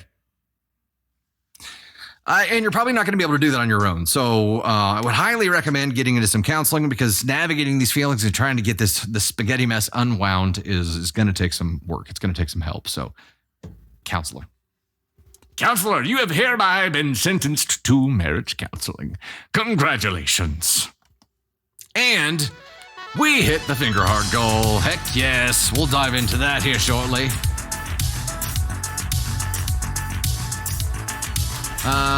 Was there no, there was not an edit or an update or anything there. And people are going to feel differently about this based on their experiences with blended families, right? I can only tell you what I see. Yup. All right, we've got TLS Journey and then everyone's spot, AK Mannery, Animal 792. Adventures with Pam, Elise Newman, Mel J. Wolf, Liz Romero, Cole Barber, Pam E. Crafts, Not That Ellen, Tony Spark, and East Moon. Did you get sucked into the Taylor Swift stream again there, bro? Oh, she's done. That's why, yeah. Oy vey. We talked about this earlier, though. We don't understand how people have, like, the bandwidth of signal to be able to stream at a concert. Dude, we have a pretty complicated setup here and a fiber connection, and we can barely stream. Like, how are they standing in the middle of a packed concert, just like, woo, live stream, perfect quality? Screw you for your good stream. And we also have, okay, starting at number 10 here. Not That Ellen, Tony Spark and East Moon, Crystal Gilmore, Blessed Wonder Woman, Anna Hartman, Crystal Williams, Mama Silver, TF90, Emma Vassallo, The Funny Farm, River Smoke, Jen here, Patrice Welch, Michi, Siri H, 79 Iceland, Justina Joe Fadesy, Alexandra Craw? Alexandra DeCraw. There it is. Shannon Aaron, Kelly Kell, Kathy Harrelson, Olivia and Sons, Debbie. We got Unorganized Mom, Steph JB, Doggo Mom Life, Julie McCrory, Chrissy WWW, Helene Seams, Jane Owen, Fulgent One, Charlotte, Anna Hansen, Minions Den, and Branla85. Thank you guys so much. Greatly appreciate all the support from you. That has unlocked. Oh shit, we don't know what that's unlocked. We're gonna have to figure this out now.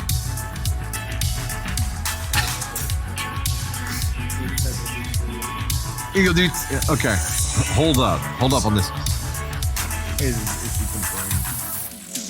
Okay, Candy Thunder had to make a detour. She was supposed to give some feedback for a story here. She had to detour, so we're gonna figure out something else here.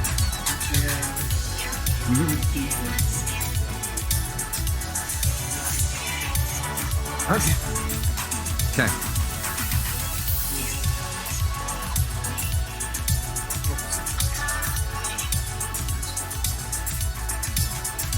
Okay.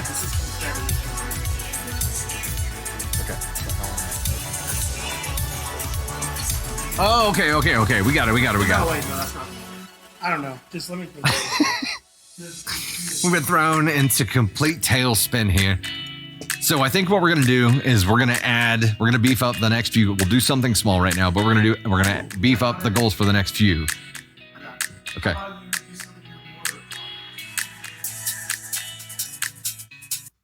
No. No, I don't think she's present today. What? I said, go grab the astronaut costume. I'll throw that shit back on. We'll rock the helmet on. We'll do some music, and then I'll read a story with the astronaut costume on. That's how we can make up for the missing the Candy Thunder feedback. Does that sound good to you all? We kind of have a blank slate right now. What would you like to see as us fulfilling this gift goal? Because what we were going to do can't work because she's not here. Go ahead and read this story, and I'll grab yours. Okay. All right, I'm going to go ahead and dive into the next story while we're getting that arranged, but nothing will replace Candy. I agree. I agree. Words are really, really hard. All right, the next one that we're going to go for is actually going to unlock confetti. So we're safe there. We have that. That we can do. Whoop. Went too far. Flew too close to the sun there. Okay. So we've got confetti started off here. We're going to pin that real quick. We are at 45% of the likes goal, which is 700K. We are at 321.96K. Rocking and rolling there. Caden Thunder would have sang Frozen. We may see Ted here. We may. All right, I'm going to go ahead and dive to the next story, and then we'll get that next thing rolled out here. We laid it on ESH on the last one. I do know that. Okay, here we go. Hey there, it's Dusty Thunder again with another AITA story for you. This one comes from the AITA. What am I talking about? Hey, it's Dusty Thunder, and I've got another Reddit story for you. This one comes from the AITA subreddit and is titled, Am I the Astronaut for Siding with My Sister for Refusing to Name Her Son After Her Husband? Hey everybody, formatting may be off because I'm on mobile. So my sister, 23 female, is pregnant with her first child with her husband, my brother-in-law, 23 male. They recently found out they're having a boy and everyone, including me, 21 female, are very happy. However, they've had a big fight recently because my brother-in-law wanted the son to be named after him. I don't know if they meant literally just his name, if they're planning to add a junior or have it to be an inspired nickname. But the point is, he wants the boy to be named after him. My sister blatantly and completely refused to even consider it, and both families have gotten involved. My parents initially thought they should reach a compromise, and so did his. However, they changed opinions when she explained her reasoning. She said that she thinks that after after she's going to carry a boy for 9 months and go through all of the pain and exhaustion of pregnancy, she thinks it's insulting that he should be honored by naming a child after him when he didn't do all the work.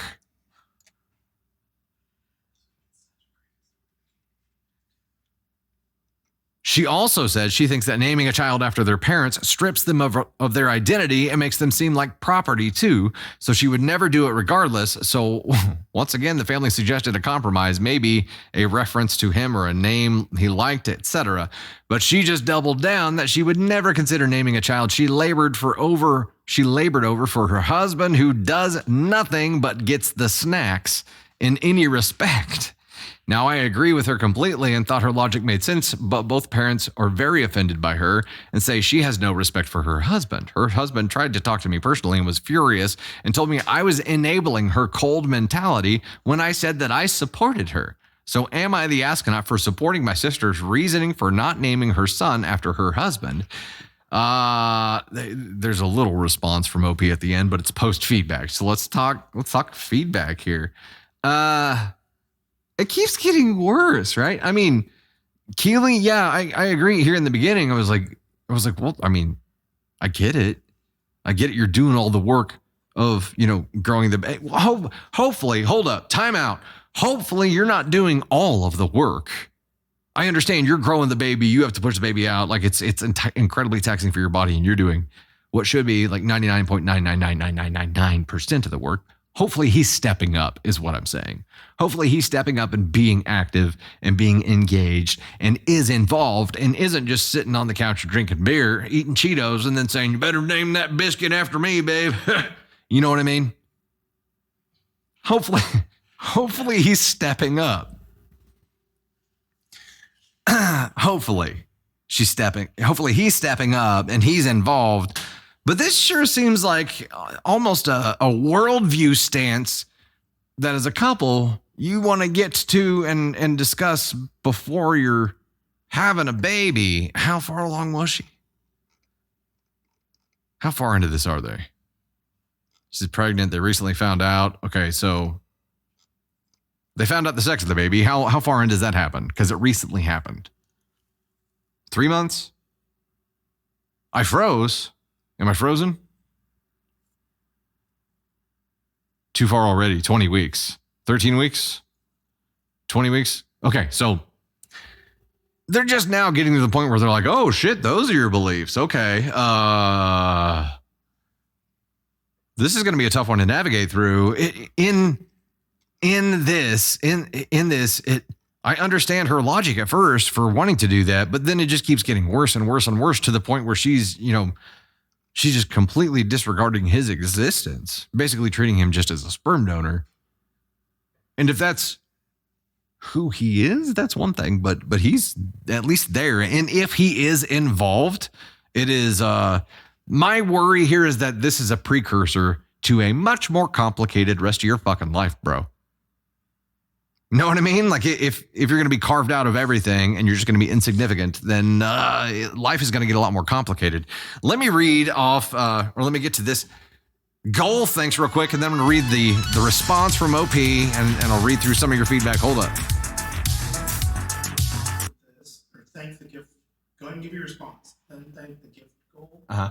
In ask cannot suit the helmet. I'll shoot confetti. Oh, okay. Got it. Okay, I'm holding off on doing the confetti things yet because we're going to get bougier on that one here. We're getting bougier on it. Okay, so let's do some feedback on here. It's not hard to find a whole new name for a whole new person. Jacob, you're giving her ask on 1, 5 to 6 months. Yeah. Maybe OP doesn't know the whole story. I mean, there's got to be for her to. My problem with the whole situation is that they're just now getting to the point where they're discovering each other's worldviews oppose each other. And it's at a very inconvenient time in their journey, right? It's like, well, shit, this would have been good to know a long time ago. No matter what, it doesn't sound like the baby's going to be named after him in any way, shape, or form. That's not really the problem. I think he would like for that to happen. He's going to have to suck it up and deal with that not happening because it's a 2 yes, 1 no kind of structure when it comes to kid names anyway. But according to her, it's not a 2 yes, 1 no. It is a dictatorship. And my worry is that it's going to be a dictatorship for everything forever. And it's really hard to have a successful relationship when there's only one person in it. You know what I mean? Like this is a signal to a much more complicated situation. And it is raising the child. It is being involved. It is everything. Starts right here. And if she's the only one who gets a vote, y'all aren't going to last. Figure it out. So there's going to have to be some communication through this. How she's doubling down and just not even willing to have discussions, to have civilized discussion with anybody, and is completely disregarding of his existence or opinion and only values her own. Yes, that does make her an asshole. As it comes to this situation, I understand her logic behind things, but it is how she's doing it that is completely disregarding of the person that she's supposed to love and is hopefully planning on raising this child with. So yeah, she turned herself into an asshole here. Leslie, you think I'm reading a lot into it? Well, that's my job. And he doesn't get a vote. I mean, listen, the way that she did this, I mean, after we edit it and post it up or go find the story, the title was, Am I the Astronaut for siding with my sister for refusing to name her son after her husband? No, it is. It gets a lot more isolating as it goes on. I think she does get there. Whether or not she has bad intentions with this, I think she just has very strong opinions, but she's going to have to get used to working as a team and valuing her partner's opinion because they're going to have a child together. Prior to this and living as a married couple, you can survive to an extent thinking the way that she does. When you're trying to raise a child together and co-parent well, whether you're together or not, you're going to have to become a little bit more permeable and respectful of other people's thoughts. That's what I'm thinking here. So I think it is a should have done it differently. I'm not making her a huge asshole here. I think it is a should have done this differently. If these are her feelings, they aren't as strong as we're thinking they are, then approach it in a less strong way. Having a rational conversation with someone about this rather than just planting a flag and saying, fuck everyone. That's probably more of the play. I mean, everybody else in the story, aside from OP and Mama here, are pitching compromise, and they're not. You know what I mean? They can find a name they both like. For sure. For sure. Nisi says, if I were a boy, my mom was going to name me after dad, and he named you?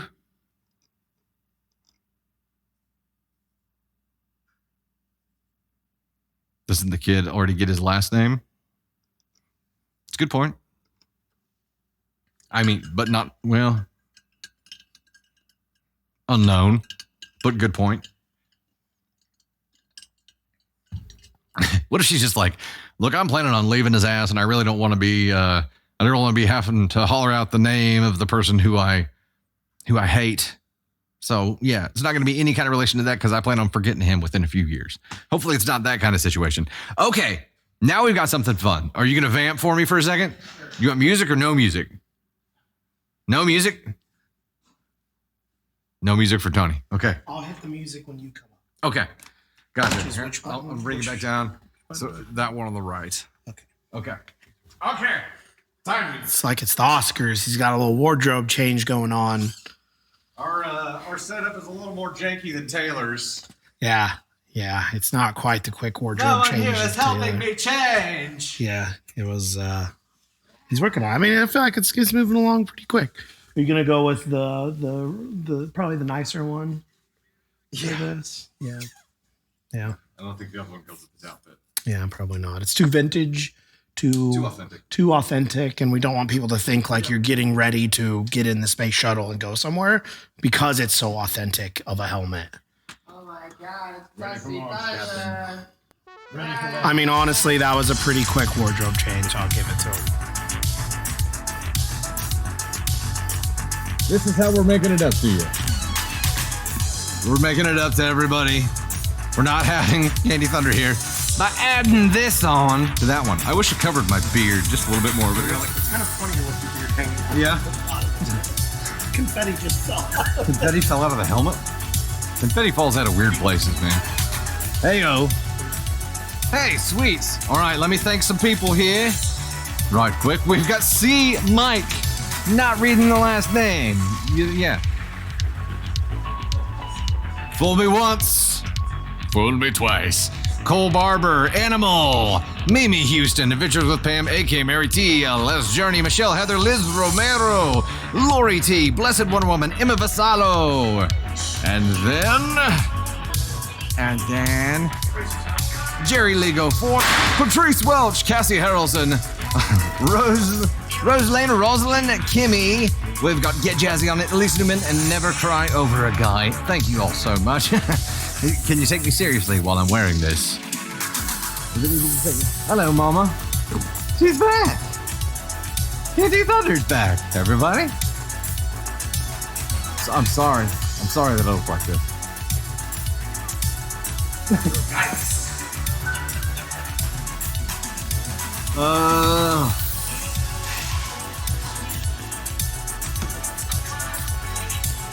She said, bring it home. That's what she said. That's what she said. No, like, seriously, that's what she said. She said, bring it home. Okay. The next one we're going to do is going to unlock a cake reward story.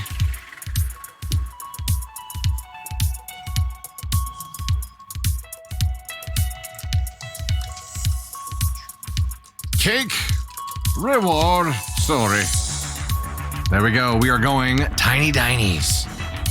2.5K. Tiny Dinies. We're at 53% of the likes goal right now. Still be bopping along there.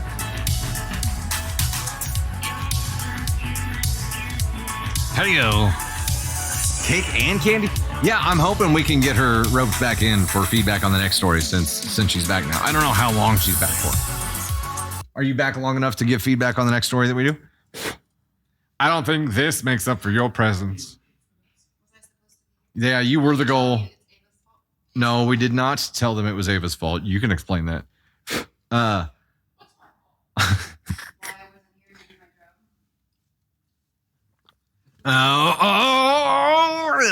It's like, I don't think you want to plant that flag, kid. I don't think you want to do it. Yes. So we should have her for feedback on this story. All right. Feedback on this one. Jess. Were you talking about Taylor's outfits? The outfit changes? No, we were talking about me seeing our house. Yeah, does our house have a sparkly bow tie? I'm sorry. It does. Also, there was no sparkling. Whatever. You said bow tie. I did not say bow tie. Or tie. I said none of those words. We were talking about, I said it was hard to see our house again, and it's Okay. Are you gonna? Okay, this is the story you're gonna give feedback on. Okay, that's nice. Oh my gosh. Okay, here we go. This is actually a follower submitted story. So OP, if you happen to be on chat, let us know. You know how to shout out your story. Claim it if you want to. You don't have to. This is, am I the astronaut for yelling at sorry, words are hard. Am I the astronaut for yelling at my fiance's friend and kicking him out? I damn near said finances. Is bedazzled with fencing. Yes. I, 28 female, and my partner, 28 male, have been together for 10 years. We have lived together for 8 out of the 10 years and have grown up together. We have supported each other and have seen each other through the hardest and happiest situations, from being broke 19 to 20-year-olds, having their first apartment with little money, to family deaths, to getting our first pet, graduating university, and excelling in our careers. We are not the most lovey-dovey in terms of PDA, but have a great relationship and show a lot of affection and appreciation behind closed doors. We also both have had an exhausting year, both physically and mentally, but have still managed to keep ourselves positive throughout. We love to poke fun at each other, and our banter can seem intense to those on the outside. However, we have known each other's friends and family for so long that it usually doesn't warrant any comments other than good friends joining in on busting some chops. The drama started last night. It was Game 7 of the Stanley Cup playoffs, and my fiance's team was fighting for their spot to go to round 2. My fiance is not the most social, but has a few close friends, and I often encourage him to reach out to them, despite him usually being exhausted. His close friend asked to come over and watch the game and have a few drinks. The friend initially said they would be over around 2 p.m., so we frantically got the house cleaned. I went to pick up some snacks and beer for them when I came home to hear my fiance say the friend wouldn't be over for a while. I don't mind since I had to swing by my parents' house for a bit and was planning on letting them catch up while I read or did some work in the other room. When I got back from my parents, the friend had arrived and had already had a few beers. My fiance doesn't usually drink and often enjoys a joint while socializing. I hung out for about 30 minutes, had a drink, and asked what the two wanted for dinner and suggested takeout. My only catch was that they had to decide what to get, as I didn't want to make any more decisions because I was drained. My fiance's friend looked at me and said, "How's your relationship going?" I was puzzled and was like, "Fine, pretty sure we're great. I just don't have the mental capacity to cook and clean, etc., since I usually take on more of the domestic load." His friend proceeded to tell me that he is noticing contempt in the relationship and has been feeling it for a long time. At first I laughed because I had misheard and said everyone feels content in relationships, but that usually means they are settled and feel a good sense of comfort. He repeated that no, he meant contempt. Then he proceeded to say, "This is awkward for me too." I was shocked and awkwardly laughed. I got up and went to my bedroom. My fiance clearly heard what he said, because as I got up, he mouthed to me, "Are you okay?" It hadn't fully registered to me what had happened. I started to cry and used the excuse that I had to take my neighbor's dog out, true, then called my sister to meet me. I was gone for 1 hour, no calls, texts, or follow-ups. At first I was more frustrated with a friend, but then got angry or concerned that my partner hadn't stood up to him, and that maybe this was something he had said in confidence. I texted my partner saying that we should go to a bar or ask the friends to leave because we clearly needed to talk.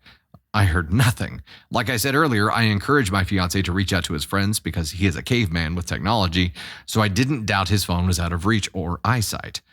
I was frantically getting more upset because I felt disrespected and blindsided. I called 10 times. When I got home from the walk, I ran into my room and slammed the door. I heard the friend say, "Shit," with another snarky remark under his breath. I then screamed at him through the door to get out if he wants to talk shit. Not my finest moment. I would normally give myself the ability to approach this calmly and head on. However, after having no backup, no communication, and no idea of what the heck had happened, I snapped. My partner felt awful and did not communicate this feeling to his friend, but also just tried to justify, saying his friend says dumb things all the time and has since they were kids. He's used to it. I told him that wasn't an excuse and that he needs to stand up if he can also sense that something was unhinged. I am embarrassed for reacting how I did, but also know that I acted out of feeling insecure. So am I the astronaut for yelling at my partner's friend to get out? Other relevant info, my partner and I broke up in year 4 of our relationship, and this same friend was the first to kick me out of all the group chats and talk shit to my partner. I think that part of my reaction was feeling like this friend has never been authentic with me. However, I am happy that my partner has a friend who clearly loves him, but since we are getting married, I want to make sure that people are supportive of our future. So the question is, am I the astronaut for yelling at my fiance's friend and kicking him out? And here to chime in on this one is the one and only Candy Thunder. Not in a spacesuit, which is extremely dangerous in this atmosphere. Are you going to be okay? Yeah. Yeah. I think I'll make it. There we go. Okay. I will give you my oxygen if I need to. Yeah, I'll breathe my oxygen.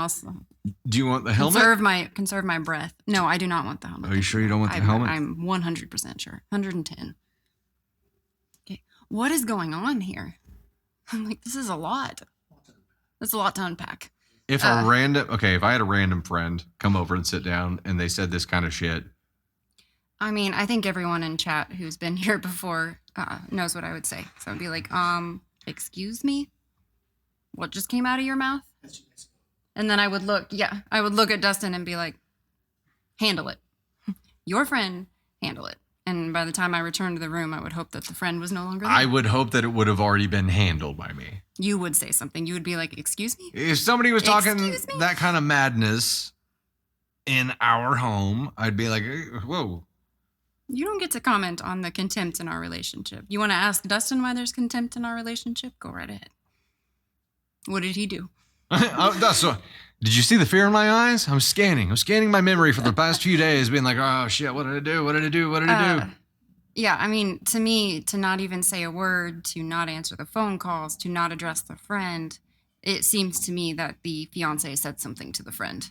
And like, I don't know. I would be extremely uncomfortable. And everybody has that feeling like at the end of the day, you don't want to decide what's for dinner. Like you don't want to make those decisions because you're literally mentally drained. Like you don't have any more decisions in you left to make.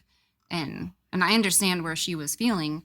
And it just to say, well, my friend says dumb things all the time and has since we were kids. Like, no, that's not, it's not enabling. Okay. Yeah. It's enabling the problem, which is definitely not okay. It seems like the friend was maybe token on something too. And if they both flew too close to the sun and were just talking crazy shit, that's one thing. Right. But the fact that he soberly after the fact was like, oh, he just says crazy shit all the time. But it doesn't matter. I mean, nothing justifies him crossing a line like he did and your partner not stopping it and just letting it happen. They were asking what he said, and he said that he was sensing some contempt in their relationship, something along those lines. And then when she was obviously upset, he was muttering other stuff under his breath. I would be pissed, and I would feel like you didn't have my back in that situation if that was us. This would never happen because you would stop it as soon as it happened. And my head would turn around so fast and be like, what? Not in my house. Not in my house. If I'm having an insightful conversation with somebody about relationships, I'm gonna talk.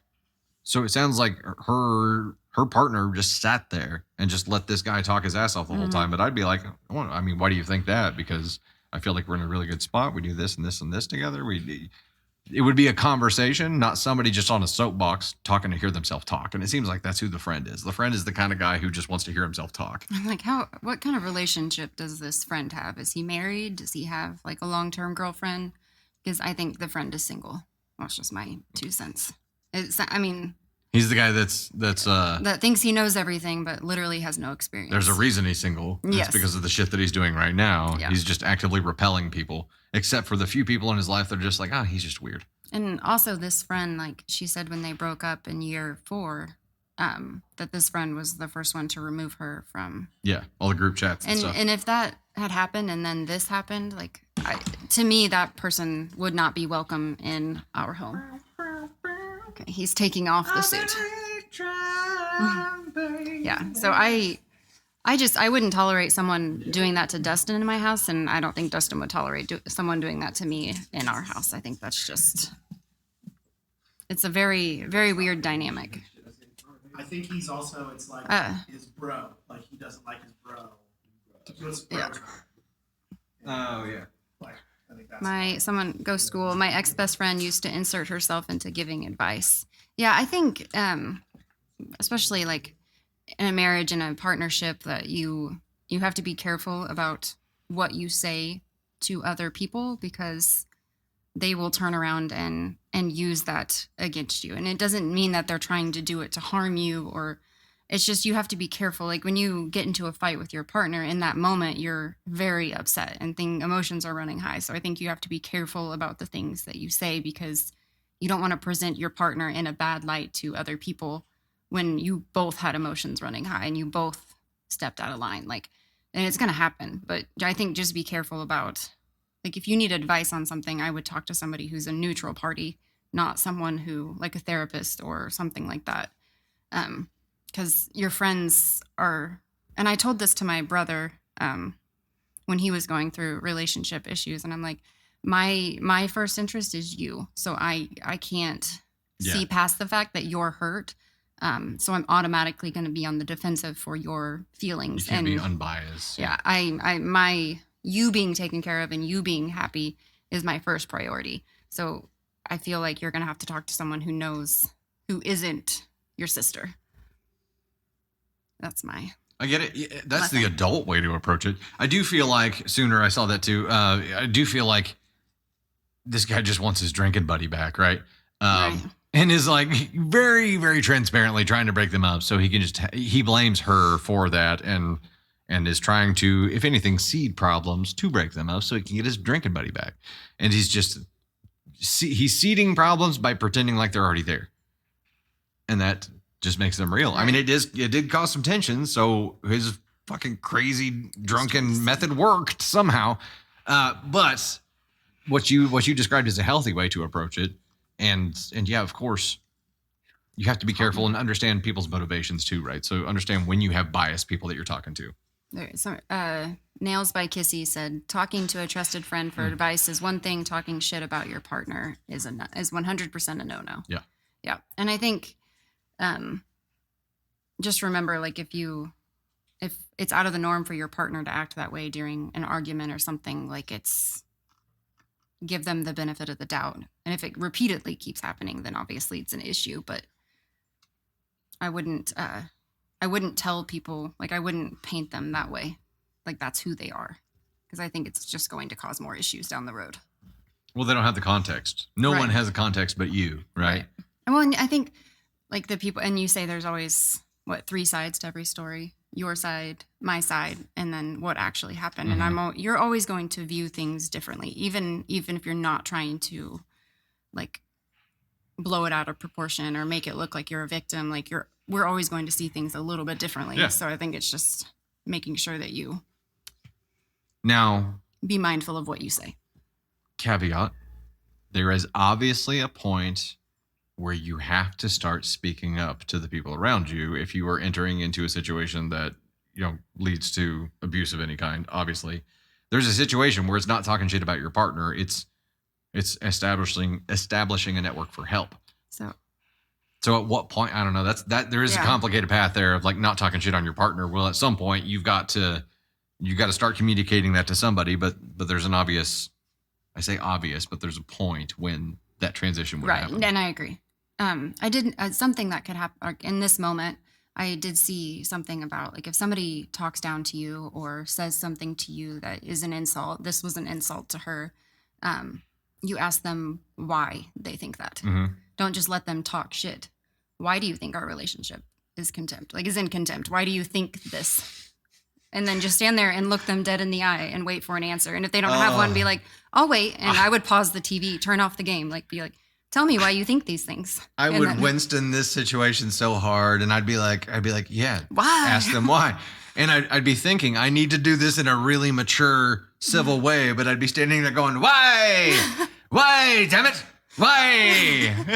I don't know that would diffuse the situation. No, you can't do that. You can't make it funny. You can't make it funny. It is so hot in here. It is. We kicked off the AC. I think. It's noisy. Hey, Jennifer.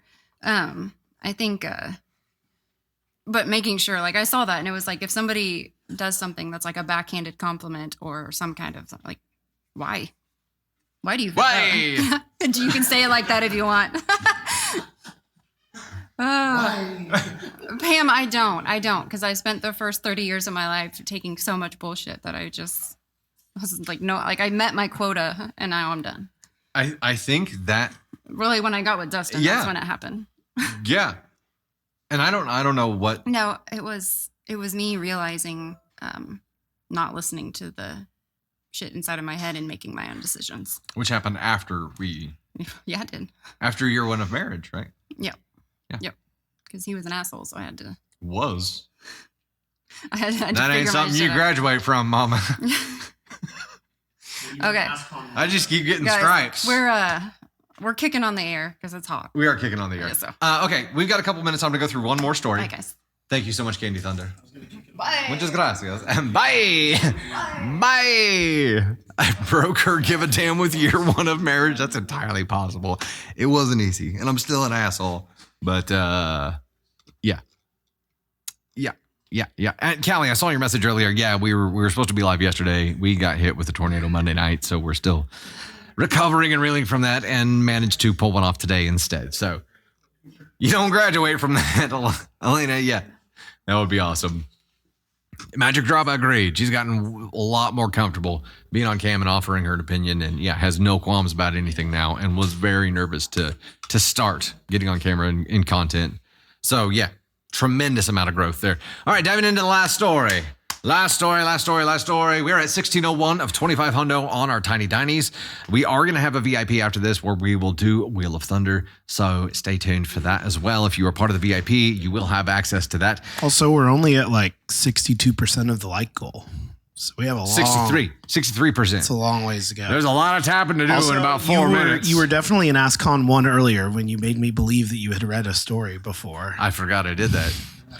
I don't think That was Thunder, AskCon 1. Candy Thunder was not here for that. AskCon 1. She didn't see that happen. You'll have to we'll clip it for you.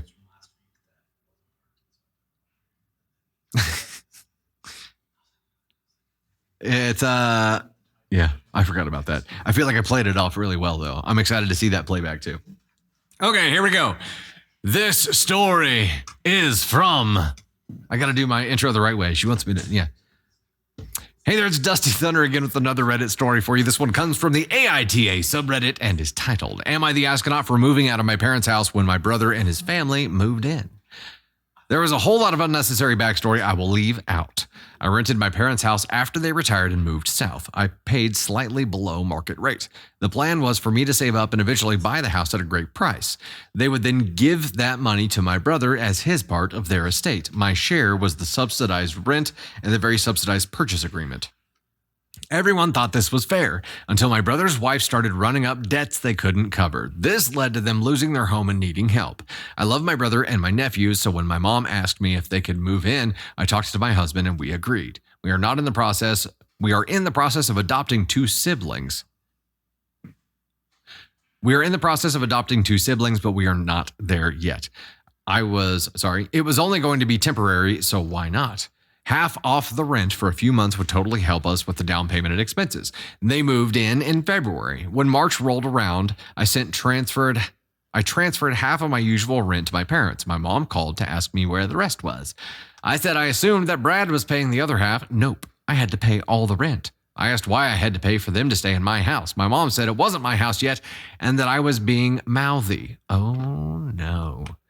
I saw the writing on the wall. I paid the rent and started looking. We had a good amount saved up and we didn't need a big old house with lots of maintenance issues we had been handling. We paid the full rent in April as well, but we moved out and into the house that we closed on. It was ready for immediate possession. With my husband and I having a decent income and 25% down, it went smoothly. The only downside is the much smaller yard, but it's a block away from a public park, so we aren't losing much. I did tell my parents we were leaving. May 1st, I got another call from my mom. She wanted the rent. I said I wasn't living there anymore. She said I was breaking our deal. I said that our deal never included me paying for my brother's living expenses. She said that they couldn't afford to cover the mortgage without my rent. I told her to get money from my brother. He was still working. She said he was trying to pay his debts. I said that his wife should get a job. I could write a much longer post just on this discussion. Long story short, she said I was being cheap and vicious to my brother and to my parents. We are settling into our new-ish house and just ignoring them for a while, but I'm wondering about if maybe I'm in the wrong. Am I the astronaut?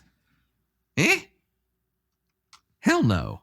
Hell no. They just tried to manipulate the shit out of you. They're like, who is doing the best in the family right now? Oh, that's easy. That's easy. She'll pay for it. We'll guilt her into paying for it, Harold. It'll be fine. We'll just guilt her. I'm her mother. Of course I can guilt her. Yes, Johnny. Or what's his name? What's the brother's name? Do we get his name? Brad. Yes, Brad, of course you can live there. And we'll just keep charging your sister, 100% of the same rent still. It'll be fine. It'll be absolutely fine. Good on you, OP, for drawing the line and for being like, you know what? I'm getting myself out of this shitty situation. And I think that you did it the right way by taking action instead of just bitching about it. Even if you would have stood up to her and been like, no, I'm opposed to this. I'm not fucking doing it. You knew what her play was. Her rebuttal was always guilt, guilt, guilt, guilt, guilt. You've seen her playbook. You know what's in there. So you extracted yourself from the shitty situation immediately. And now you're taking a break from the toxicity in your new abode. Congratulations. As a housewarming gift, you get silence from them for a while, which is fantastic. You only get silence if you block them, but still, you decided to gift yourself silence. Well done. Well done. They saw her as a penny back. Oh, yeah, nails by Kissy. Tell me you have a favorite kid without telling me you have a favorite kid. 1K likes, finger break. You guys are awesome. You've gone to 80% already. You rock. You rock. We're gonna go ahead and start closing this thing down. You're okay. Yeah, you can give your fingers a break. Give your fingers a break. It's okay. You did amazing. Y'all are amazing. You're amazing for being here today. We have 1,400 people here at the end of the show on a Thursday. An unscheduled, impromptu, made the decision mid-morning to go ahead and make it work today. Yesterday, we were legitimately going to try me today versus me yesterday, and Candy Thunder today versus Candy Thunder yesterday. We're in a much better spot today. So at least Newman busted out the massage gun to get help, to get likes. Like, okay, how did your phone break? Well, yeah. Jennifer, thanks so much. Sending power vibes our way to be turned on. Yeah, electricity would be good. That would be helpful. It would be helpful in this journey. But again, we've got a great support network down here. Oh, man. Yeah, I had friends that tried to be like that. Oh, yeah. To just take advantage of you. No bueno. Thank you guys so much for hanging out with me today. Greatly, greatly appreciate it. Hey, the Cyber In, Sooner, Yanko, Jennifer, and Jennifer again there. Adrian, Emily Smith, Get Jazzy on it. Allie, Adrian, Emily Smith again. Cheeky Island Girl, Patrice Welch, Poetica Rose, Rachel Ayers, Anise Moon, Emily Jones, Get Jazzy on it. TJ, Chris, Claire Brown, Callie Knight, Sooner, Yanko, Cassie Harrelson, Lily, Dylan Sprague, Rachel again there. Brown Eyed Girl.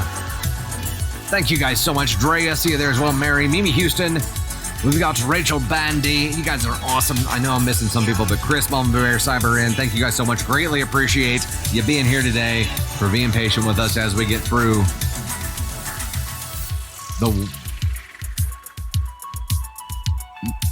my gut reaction there was to say whirlwind. Too soon. Thank you guys so much. We'll see you in VIP here shortly. You're amazing. Oh yeah, you know what? I have some closing. I'm going to read my outro notes that Tony took the time to prepare for me. Next live stream will be a multi-stream, which will be Sunday, May 12th at 9 p.m. We'll be streaming on TikTok and YouTube. Hey, the normal... Sorry to interrupt. This is very important. Hold on. Can't hear you over music. You have to talk really loud if music's on. So Candy Thunder just wanted you to acknowledge the fact that somebody said goodbye from London, and she replied, "So long, London," and it was a moment. She's very proud of herself. Bye. Bye. Bye. America would say bye. Bye. Oh my gosh, they crack me up. Crack me up. Normal schedule will be next Wednesday, May 15th. We will have, the universe willing, a live next week, next Wednesday on the 15th at 3 p.m. Make sure to subscribe to YouTube and check it out. You can find the latest Dusty Thunder podcast episodes there, Thunder and Spark, Piano Man, and more exclusive content. VIP Live will be coming up here in about 10 to 15 minutes. We'll do the wheel spin, and we'll chat for a bit and maybe tell you a little bit more insightful stuff about what happened the night of madness. And since then, we got stories. Should be in Springfield on a plateau. I know they've been through their shit too. Nisi, that's a good question. On Sunday. We'll figure it out. All right. She said it's fine. All right. We'll see you guys in VIP here soon.